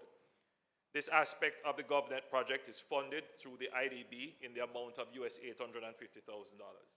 The GovNet core site will house the main networking equipment that will facilitate the transmission of data across the island between government agencies. The civil works, which will enable the installation of underground fiber optic cables, is in progress along major thoroughfares in the Kingston and metropolitan area. Members of the public in Kingston would see works being progressed on, for example, Old Hope Road, along Wellington Drive, Mona Road, Spanish Town Road, Maxfield Avenue, Morosco Road. These works are being done to lay the fiber optics that will make the physical connections to ministries, but to the core networking sites that will manage the exchange of data.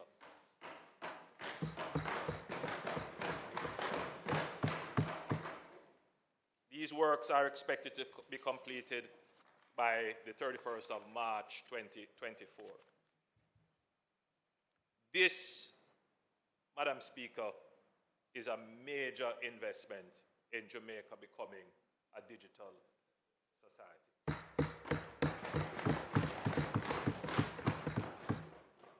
When we talk about improved communications between our ministries,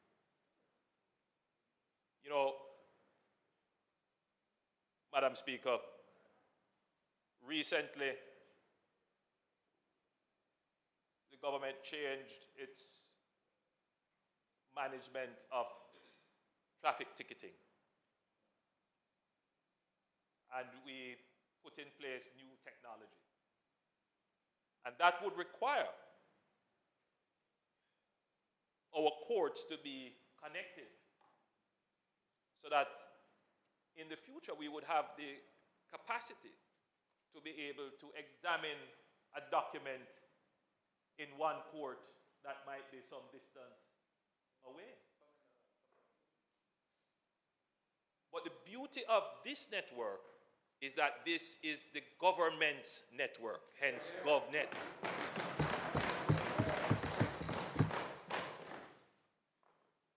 We will be able to layer on top of this network all kinds of services which previously we couldn't do. If we were able to do it, it was slow. Now we have our own dedicated information highway. And we're going to be building it out even further, not just for Kingston and St. Andrew, right across Jamaica. But this network also provides redundancy. Because the more fiber optics and more communication options that you have, if there is a break, you can reroute. And with various service agreements, you can reroute onto other networks. So it gives Jamaica a kind of resilience in our internet and fiber optic communications, that in the event of a natural disaster, this now becomes an emergency tool for the nation. So I thought the country should be aware of this, because when we talk about digital transformation, we hear sometimes more noise coming from those persons who don't have a genuine understanding of what we are doing and who would mislead the public who is not seized of all the good things that we are doing to improve. So everyone wants faster internet speeds. Everyone wants more reliable internet. Everyone wants to be able to access the government's websites for services and know that they are reliable, that they are up to date, and that they are offering the services that are relevant to them. To get to that,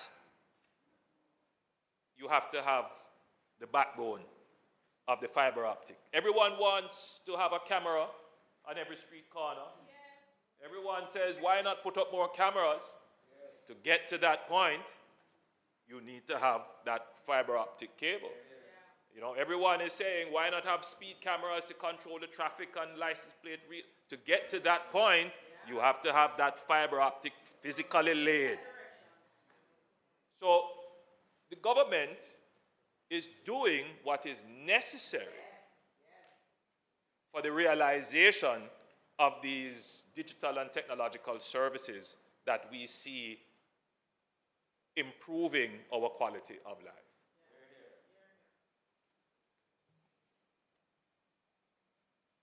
Madam Speaker, another important building block of our country in our journey to becoming a digital society is the National Broadband Initiative. The government of Jamaica is steadfastly committed to ensuring that every citizen and business can tap into the vast potential of the digital age. Recognizing that national broadband access is a pivotal cornerstone of modern society and a key driver of economic and social development, we will continue to expand and sustain nationwide broadband coverage through both fiber and wireless connection. Our aim is to bridge the digital divide and create a truly inclusive digital society. This means that not just urban centers, but also rural and underserved communities will have access to high-speed internet. Alexandria, the member from Southeast, St. Ann isn't here. Southwest, St. Ann isn't here. Morant Bay, the members from East and West, St. Thomas. Oh, Xavier, you're forgive me, member, forgive me. Blue Mountain. That's East Rural, Portland, East and West Portland, and parts of St. Thomas. Yes, Moko, the member from Clarendon. No matter where, we will ensure that all Jamaica has access to broadband. We are going to connect up all Jamaicans. Everybody will be connected. Yeah, everybody will have one link. One link. I like that one. One link.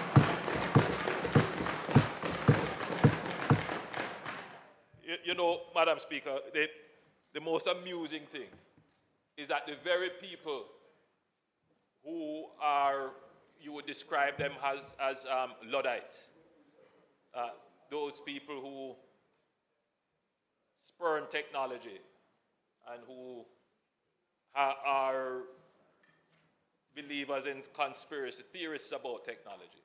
Where do you find them? On the internet, using the technology.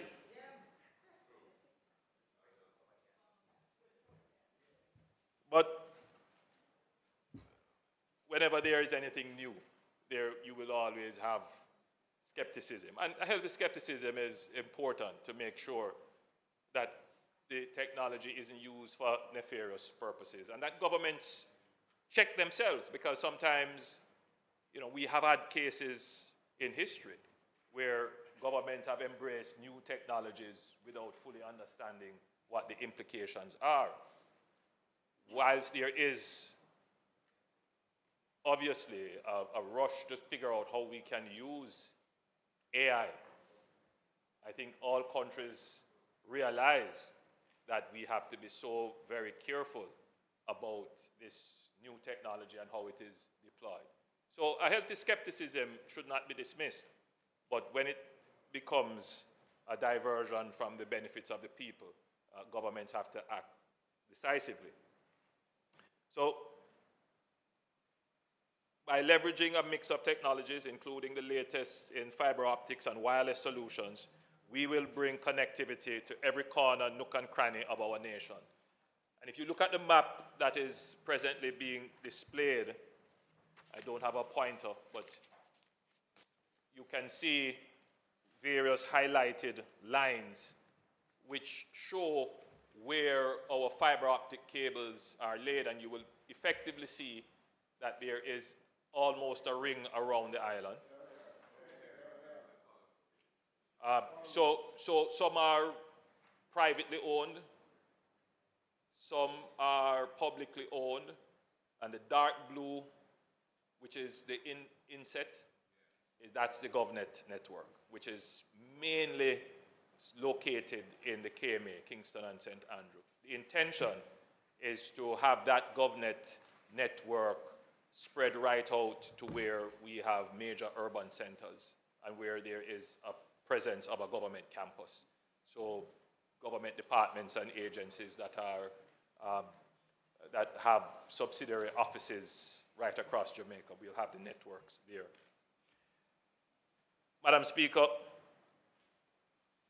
under the National Broadband Initiative, we now have 14 parish courts, 6 police stations, all municipal corporations, and 524 educational institutions across the island connected via dedicated internet access.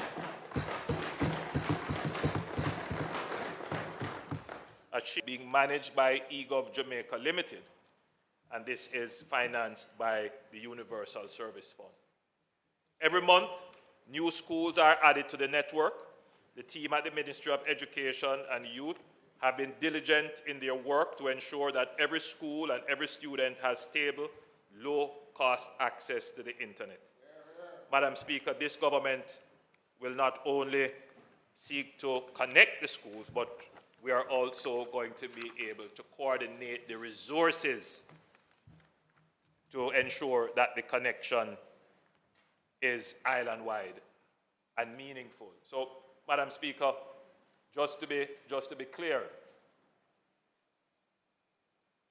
we need to bring more courts onto the system. More government entities will be brought on, 50 more within the KMA, and we're going to eventually have all our public schools on this network.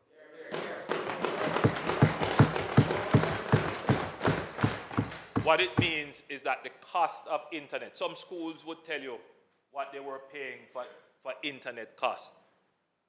Exceptionally high.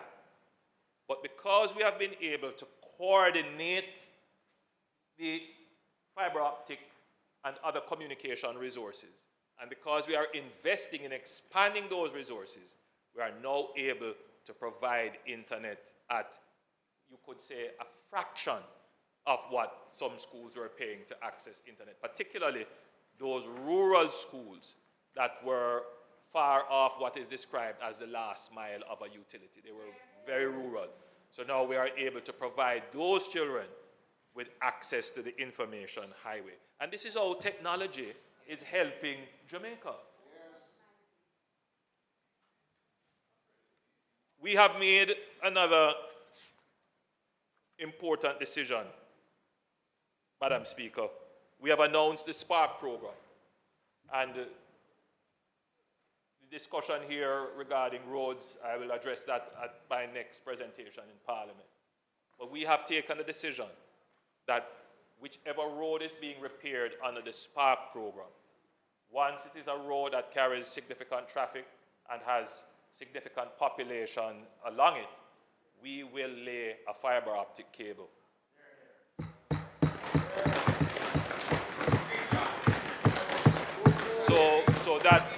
So all our people will be connected. That's the idea. And we are targeting 2,000 roads. So it is going to be a significant improvement in the creation of our national broadband network and the government.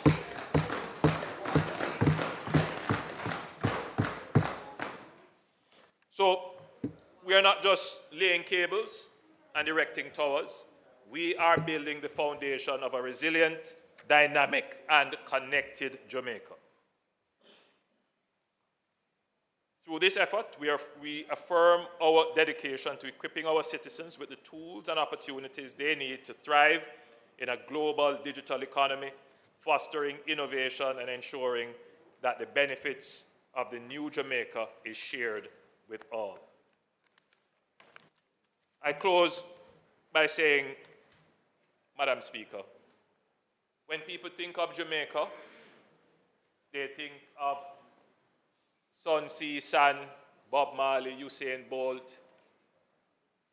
There are some other things that are coming up now when you do a brand map of Jamaica. But one of the things that is emerging, which we should be proud of, is that Jamaica is now being seen as a case study in economic success, in particular in fiscal management.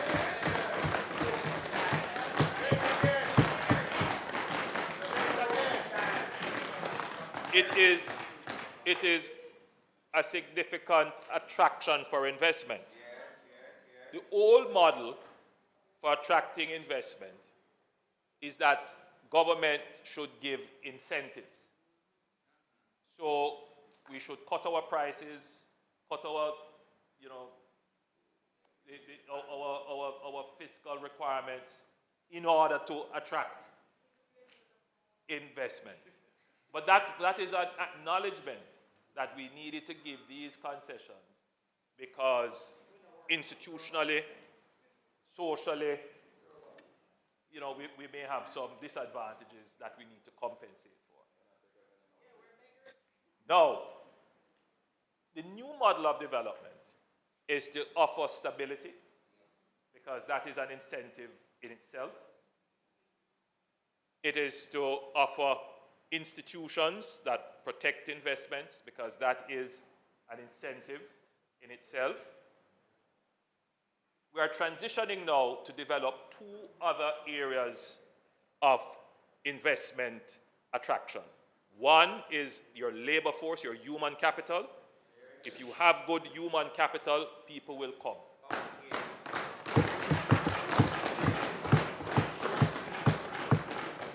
The other important plank of attracting investment is your technological base.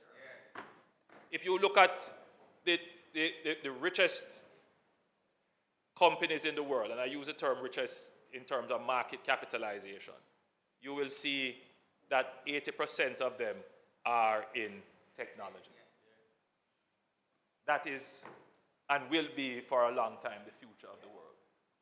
If we have the human resources that demonstrate that we are technology friendly, we are innovative and creative, and we embrace technology, businesses will come and locate here. And if we have the infrastructure to support technology, and that infrastructure means connectivity, particularly high-speed internet connectivity, businesses will come and locate here. And that is what the government is doing. This is a part of a larger development plan. So I would wish, Madam Speaker, that those who use their access to technology to tear down technology, I would wish they would realize that what they are actually doing is trying to keep people in the dark and trying to keep our people poor. If we're going to transition, we need to embrace technology in the right way, and we will do it with respect, we will do it with inclusion, we will do it with trust and transparency, and we will do it with efficiency. And we will ensure that all Jamaicans benefit from technology. We have started to lay the road to prosperity. When you see us now laying the cables along our roads, that is now creating the information highway in government. Thank you, Madam Speaker.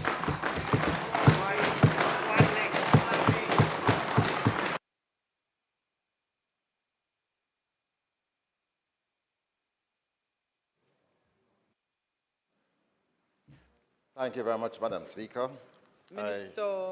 Minister of Finance, you may proceed in turning your mic on again. Please turn, no, yes, it was on. Okay, thank you. Yes, Madam Speaker, I'm responding to the Prime Minister. Leader of Opposition Business, I am fully aware. What I've been trying to ensure is that once someone's mic is on and I'm required to turn it off to facilitate the movement of the proceedings, that I acknowledge to them I've turned their mic off and that they can turn it on again so that they are next in line. Thank you very much, Madam Speaker. I want to thank the Prime Minister on this presentation, which is quite detailed, and to say that we are seeing the continuation of a vision and a mission which started some time ago. You know, Madam Speaker, when the Prime Minister became Prime Minister in 2016, I used to attend all the functions with ICTs, and he would acknowledge in the crowd that he has gotten a baton. So the race was already in session, in motion. Right? And what he said then was that he was going to make the best effort at his time at the crease. But seriously, Madam Speaker, there was a vision. And Jamaica started on this mission to become a digital society, even though we didn't use those terms. We started with the improvements in our telecommunication services when we liberalized telecommunications. And that was where we started. And it was always with this vision that we are going to use technology to transform our economy and society so that we are able to earn more and to do better. Madam Speaker, when we started this mission, we had a tremendous deficit in terms of access to pure telecommunications, voice technology. Jamaica was one of the lowest countries in terms of teledensity. And within 3 years, we had over 100% in terms of access to basic telecom service. But somehow along the way, people got the sense that this was only about to get people to talk. And as it has become fashionable now, to be on social media. But it wasn't that. It was to enable us to become wealthy by the various benefits that will flow from the technology. Madam Speaker, when we established a Universal Service Fund, it was to recognize that some people would not be able to afford even some of the basic services. And at the time, we wanted to ensure that, especially in terms of broadband access, that we would use the Universal Service Fund to enable that, to reach everybody who could not afford it. And I commend the government for what they have continued to do in terms of the community Wi-Fis that have been established. But again, I am seeing people misusing these access. So a lot of youngsters will gather around these sites and they're playing games or on social media.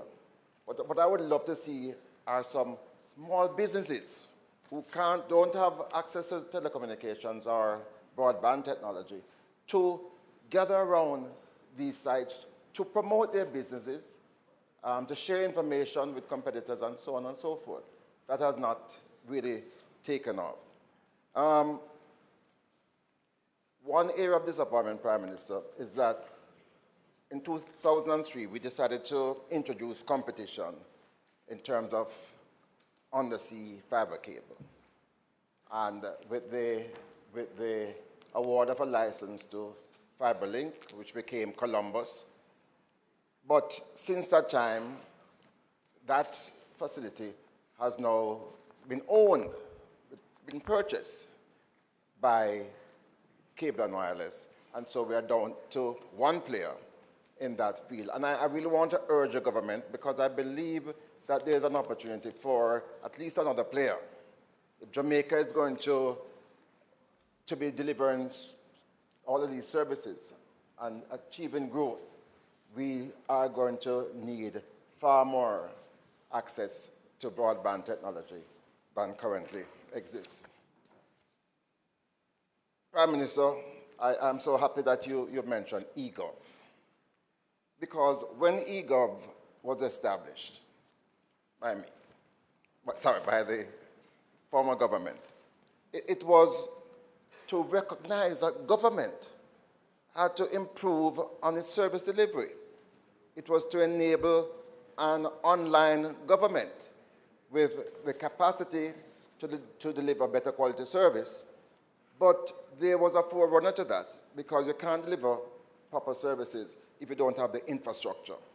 So, Prime Minister, when we awarded that license to FiberLink in 2003, we secured, by the terms of that license, dark fiber, which was mandated to the Ministry of Construction, the NWA, to own. So the license that was granted allowed the National Works Agency to own fiber in that facility that was being established. So from that time, we had envisioned that the government would need to have its own capacity.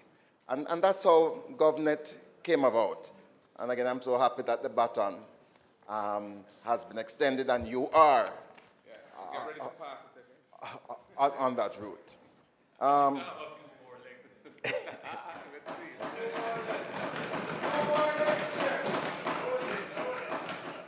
One of the things that we found when we established GovNet, when we did an assessment of the government, we found that there were certain areas where you had overcapacity.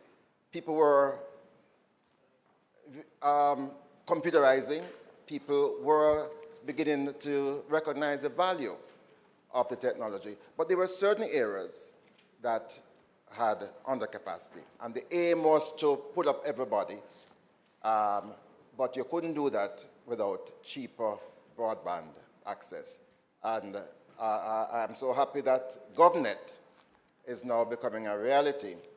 And to urge that as we transform our government, we are able to really meaningfully and materially see our people benefiting from from this transformation.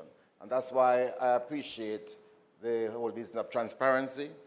That's why I appreciate that no one will be left behind and that people will be sensitized as to the value of having a more efficient government.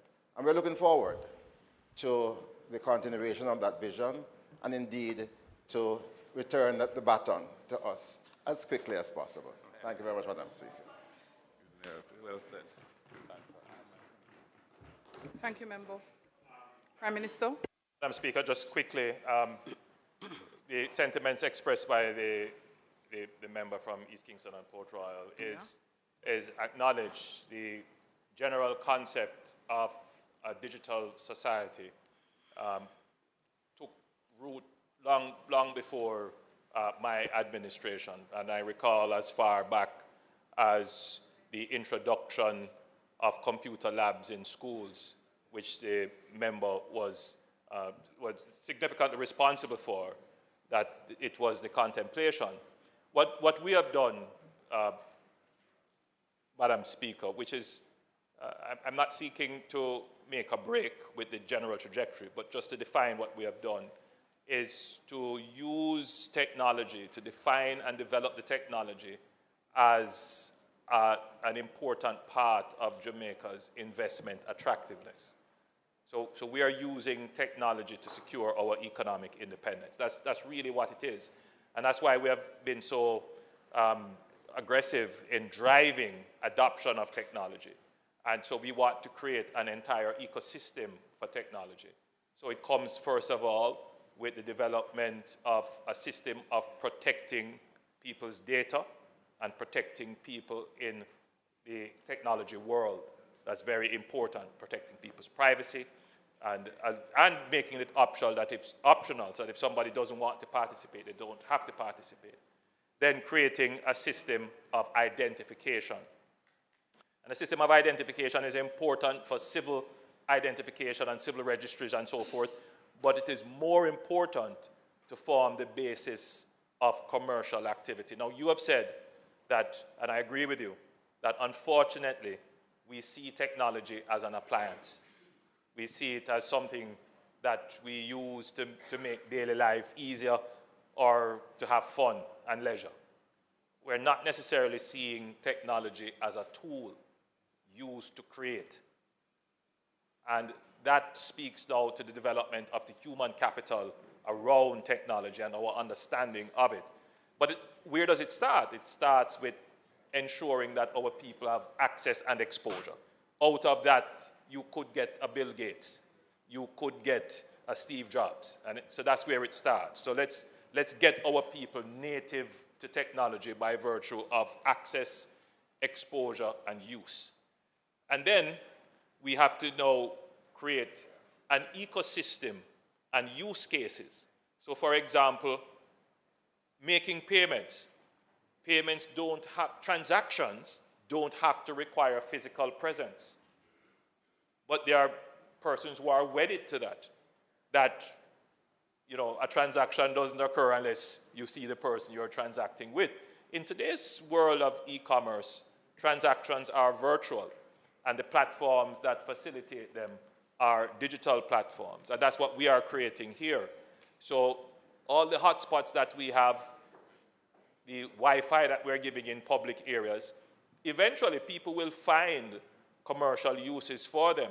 They will have digital payment machines that can take digital currencies and credit cards. They will be able to use them to do all kinds of things on the internet using the free Wi-Fi that can create business opportunities. But importantly, in natural disasters or any form of disasters, we can keep our people connected and knowledgeable and in the know. One of our largest industries is the business process outsourcing industry. And one of the reasons why they are here is precisely because we have an English-speaking population. That's a human resource attraction. We have developed the fiscal and institutional arrangements through the special economic zone arrangements. But the technology, as you have said, the technology has to be reliable, and it has to be cheap, not cheap, but the proper word is affordable. And that is what we're doing. And that industry will expand to using more knowledge-based approaches. So yes, we want to create a technology society, but more than that, the objective is to create a knowledge-based society. And that is where we're going. And this is ultimately the start of it. The Minister of Finance pointed out that this element of it is in conjunction with the transformation, the public sector implementation transformation unit, the TIU. And it is funded by the IDB with a $850,000, I believe it's a grant.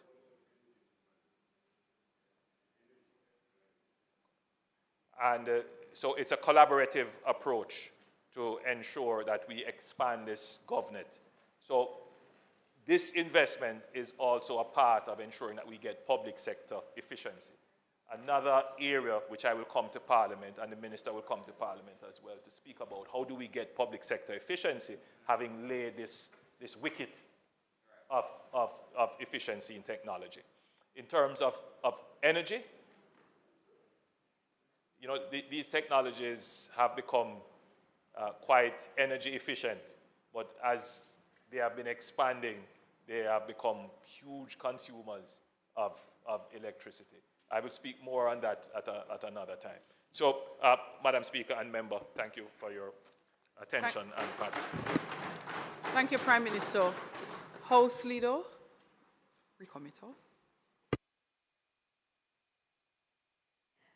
Yes, Madam Speaker, I ask that the agenda be continued through to public business. Thanks, House Leader. Went back to statement. Ministers, announcements. Those in favor? Those in favor? Those against, the ayes have it. Announcements.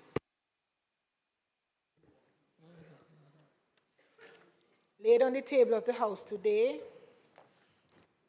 is a copy of the Auditor General's Department Certified Appropriation Accounts for Head 15,010, Jamaica Information Service for the year 2019-2020.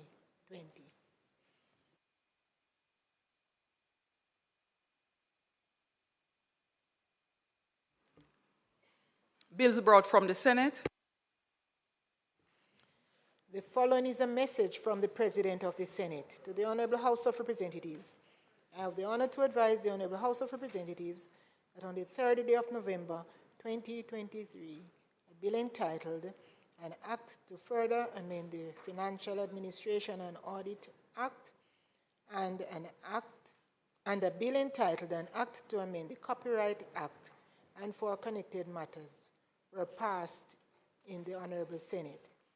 Signed, Thomas Tavares Finson, OJCD, KCJP, President of the Senate. Minister of Finance. Madam Speaker, I signify my willingness to take charge of the bill in this House.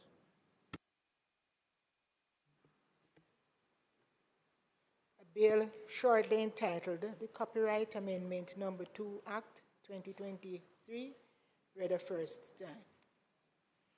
Minister. Madam Speaker, I beg to give notice of second reading of the bill. Thank you, Minister. Petitions, papers, reports from committees, notices of motions given orally.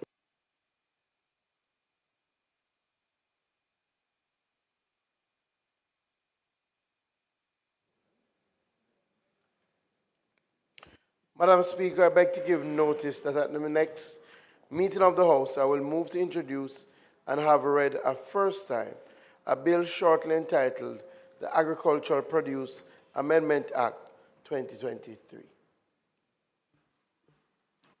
Thanks, Minister.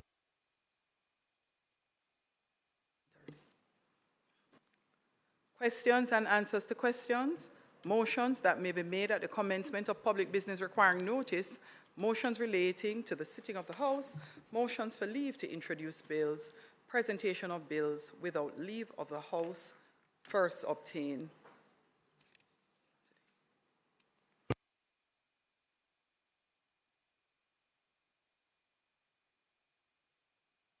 Hold a moment, please, Minister. Just looking at the agenda in terms of a procedural issue. Hold a moment, please.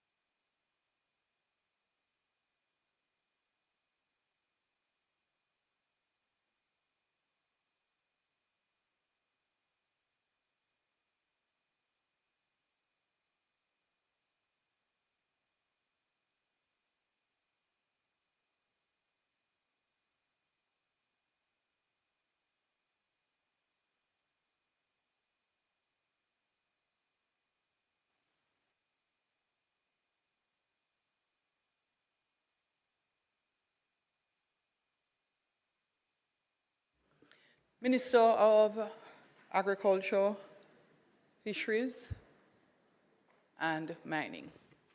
Madam Speaker, I now move for the suspension of the standing orders to enable me to take the first reading of the bill, shortly entitled Agricultural Produce Amendment Act 2023.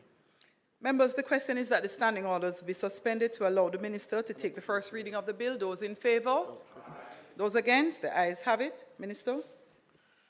Madam Speaker, I now move that a bill shortly entitled the Agricultural Produce Amendment Act 2023 be read a first time. Clerk.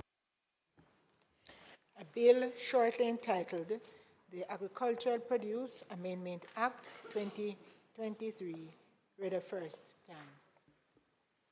Minister. Madam Speaker, I beg to give notice of second reading of the bill. Thank you. Thank you, Minister. Public business.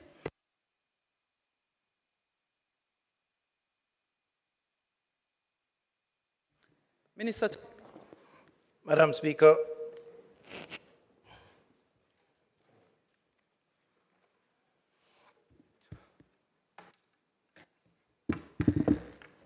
Minister Tufton, Minister of Health and Wellness. Madam Speaker, I rise to speak to the National Family Planning Board Repeal Bill 2023 and to present on the subject and then suspend for continuation at our next sitting with your permission, Madam Speaker. Madam Speaker, I want to remind this Honourable House of the imperative of the National Family Planning Board Repeal Bill 2023 and to allay any concerns over what this means for employees and for the people of Jamaica who have and continue to be served by this entity. In the way of reminder, Madam Speaker, the Repeal Bill allows for not only the removal of the body corporate status of the National Family Planning Board, the NFPB, but also for the reformulation of the functions of the entity as a new division of the Ministry of Health and Wellness. The integration is part of the government's thrust to rationalize public bodies under the Public Sector Transformation Program. Parliament will recall, Madam Speaker, that the rationalization of public bodies has its genesis in the Master Rationalization Plan, which was approved by Parliament in 2011. Given the nature of the NFPB, its integration as a division of the ministry will see significant changes to include the merger of the HIV prevention program and the HIV treatment program under the Health Promotion and Prevention branch, the integration of family planning as part of the family health unit of the ministry, as well as the transfer of responsibility to the procurement and other logistics management for contraceptives to the National Health Fund, which currently manages the procurement of all pharmaceutical and medical sundries for the government of Jamaica. Madam Speaker, the creation of the new division, the Client Services Division in the ministry, will also herald functions including patient care and client support policy and programs to include the institutionalization of the Compassionate Care Program, a patient-compliant mechanism that looks at issues of medical negligence and medical legal complaints, social determinants of health that will look at the provision of social protection support and social work practice for clients. This will include the Compassionate Care Fund and other social welfare programs such as social cases in hospitals, an enabling environment of health and human rights that look at the issues of vulnerability and advocacy for health and the engagement of different groups in health services delivery. In terms of change management, Madam Speaker, with these changes will also come a change in the name of the entity to the Client Services Division. As with the NCDA, which I'll speak to shortly, the process to integrate the NFPB dates back to 2018 with the start of the Public Sector Transformation Program. As noted with respect to the NCDA, Madam Speaker, the team from the Transformation Implementation Unit has been working with the Ministry on the development and implementation of the Change Management Plan. A transition plan was developed to guide the movement of staff from the old structure to the new structure that have been proposed. These plans were signed off by the Ministry of Finance, the Jamaica Civil Service Association, the Services Commission, and the Ministry of Health and Wellness. Again, Madam Speaker, the Ministry of Health and Wellness has been mindful to give attention to managing the change with transition arrangements focused on the following activities.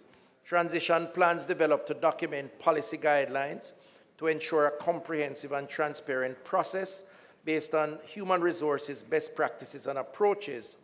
By adopting the approaches outlined in the transition policy, the division should be staffed and staff integrated within the wider ministry with minimal disruption and minimal staff anxiety or concerns.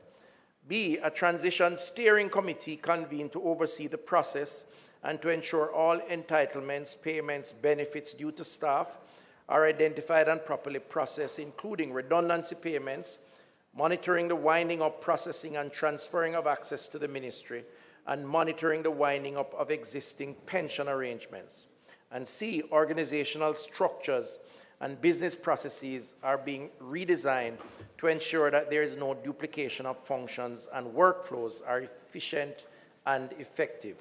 And D, communication plans drafted to ensure processes are in place to keep both staff and internal as well as external stakeholders informed.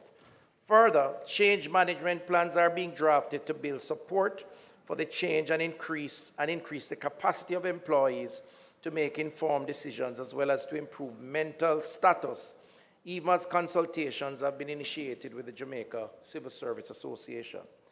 At the same time, the Transition Steering Committee is to endeavor to ensure, among other things, Madam Speaker, that the required procedures are followed in making all current NFPB staff redundant, and also that all staff enjoy the same approved benefits and compensation packages according to the current employees of the ministry.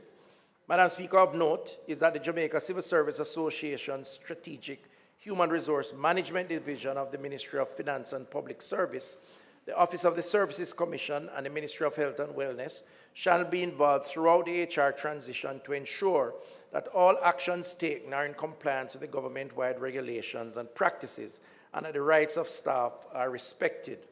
Madam Speaker, every effort is being made to ensure that where staff is not selected for a position within the ministry, placement will be identified with the regional health authorities or other ministry agencies and departments.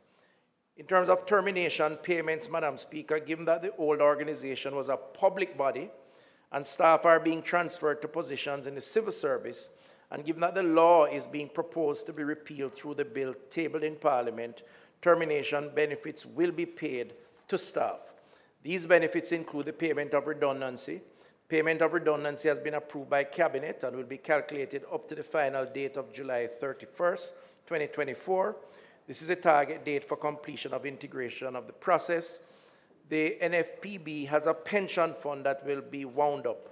In conclusion, Madam Speaker, the integration of the NFPB as with the NCDA is to streamline the overall function of government, and based on the assessment conducted by the Ministry of Finance, the need for body corporate status for the entity was not a requirement for the effective and efficient execution of its functions. Further, Madam Speaker, under the primary healthcare reform program, and in line with the Vision for Health 2030, the introduction of the life course approach requires that there is a holistic restructuring of all services provided to the population, and current transition sees us doing just that. Thank you very much, Madam Speaker, and I now ask that this be suspended until hopefully a time to be determined in the future. But Madam Speaker, with your permission, I would like to do the same with the National Council on Drug Abuse, if I'm allowed so to do. House Leader. Thank you, Minister. Madam Speaker.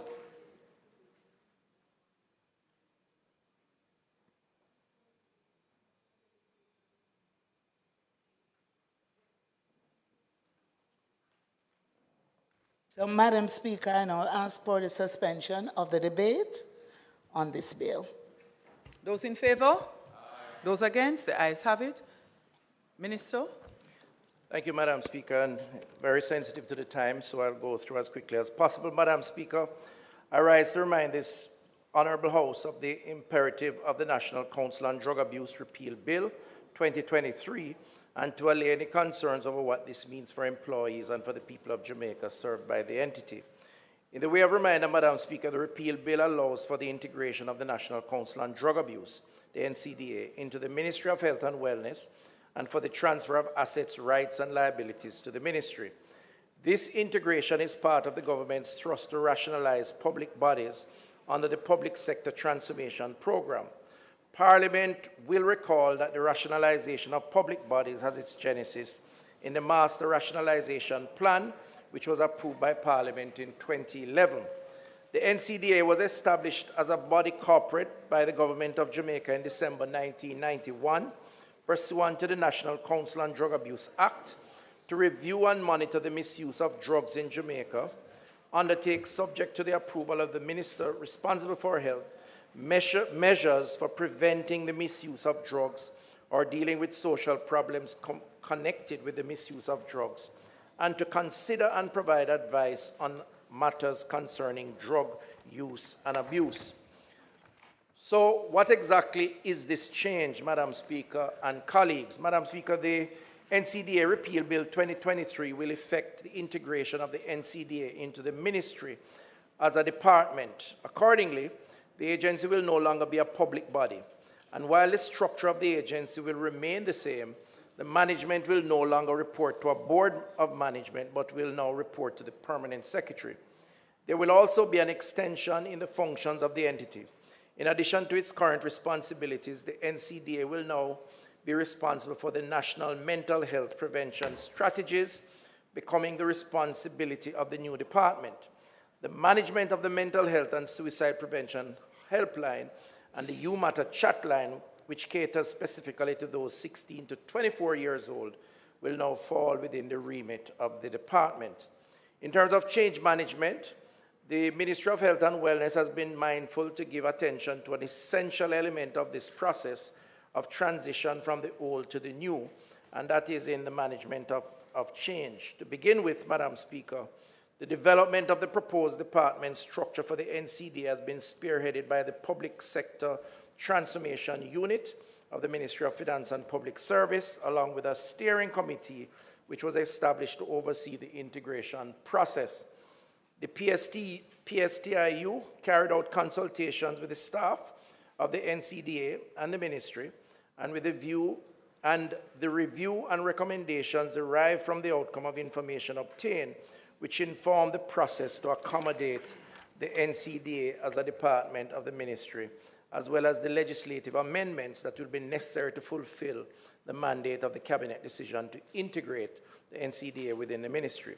The team from the Transformational Implementation Unit has been working with the ministry on the development and implementation of the change management plan, with a transition plan developed to guide the movement of staff from the old structure to the new structure. These plans were signed off by the Ministry of Finance and the Public Service, the Jamaica Civil Service Association, the Service Commission, and the Ministry of Health and Wellness. Several staff meetings have been held with the workers, and based on the passage of time and need to continue the dialogue, more consultations will be held in an effort to afford us a seamless transition. Given that the old organization was a public body, Madam Speaker, and staff are being transferred to positions in the civil service, and given that the law is being proposed to be repealed through the bill tabled in Parliament, termination benefits will be paid to staff. These benefits will include the payment of redundancy. The payment of redundancy has been approved by Cabinet, will be calculated as of July 31st, 2024. This is the target date for completion of the integration process. The NCDA has individual pension plans that are not linked to the organization. Similar posts will be created within the MOHW. Incumbents in post will be offered related positions in the new NCDA department or the MOHW at the same time that their employment with the NCDA concludes. Of note is that the executive director of the NCDA is on a contract that will come to an end in 2024. He will retire at the end of this contract period. The new post for Chief Technical Director for the NCDA will be advertised and filled competitively. As a department of government, the NCDA will retain its corporate services, but with direct reporting to the ministry. The budget for the NCDA will be provided as an activity under the head of Ministry of Health and Wellness. In conclusion, Madam Speaker, colleagues, the integration of the NCDA is to streamline the overall function of government, and based on the assessment conducted by the Ministry of Finance and the Public Service, the need for body corporate status for the agency was not a requirement for the effective and efficient execution of its functions. The NCDA has always been an important part of the overall goals and strategies as outlined in Vision for Health 2030, and in particular with respect to Pillar 5, Social Determinants of Health. Under the Primary Healthcare Reform Program, the introduction of the life course approach requires that there is a holistic restructuring of all services provided to the population. The focus of the NCDA on the prevention of mental health challenges and the link to substance abuse will create synergies that should enhance the management and delivery of these services. Thank you very much, Madam. Thank you very much, Minister. House Leader, turn your mic on, please.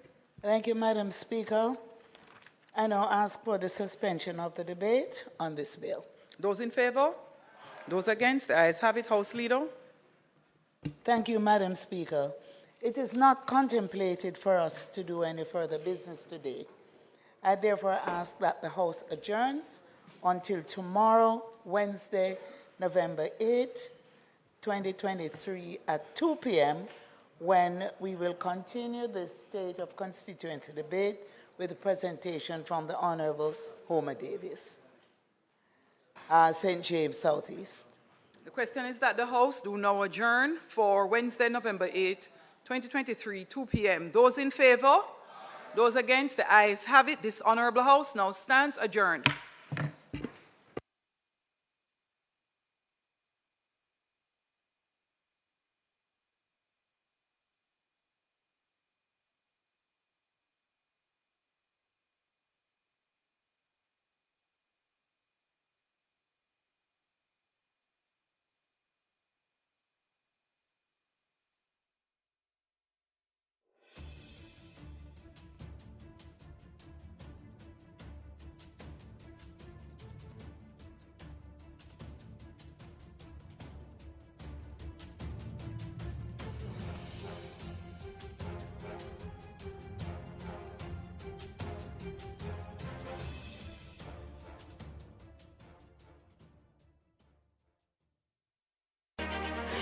Jamaica and its workforce are advancing quickly. Life-changing opportunities are arising. You need training and support. We are the Renewed Heart NSTA Trust, committed to providing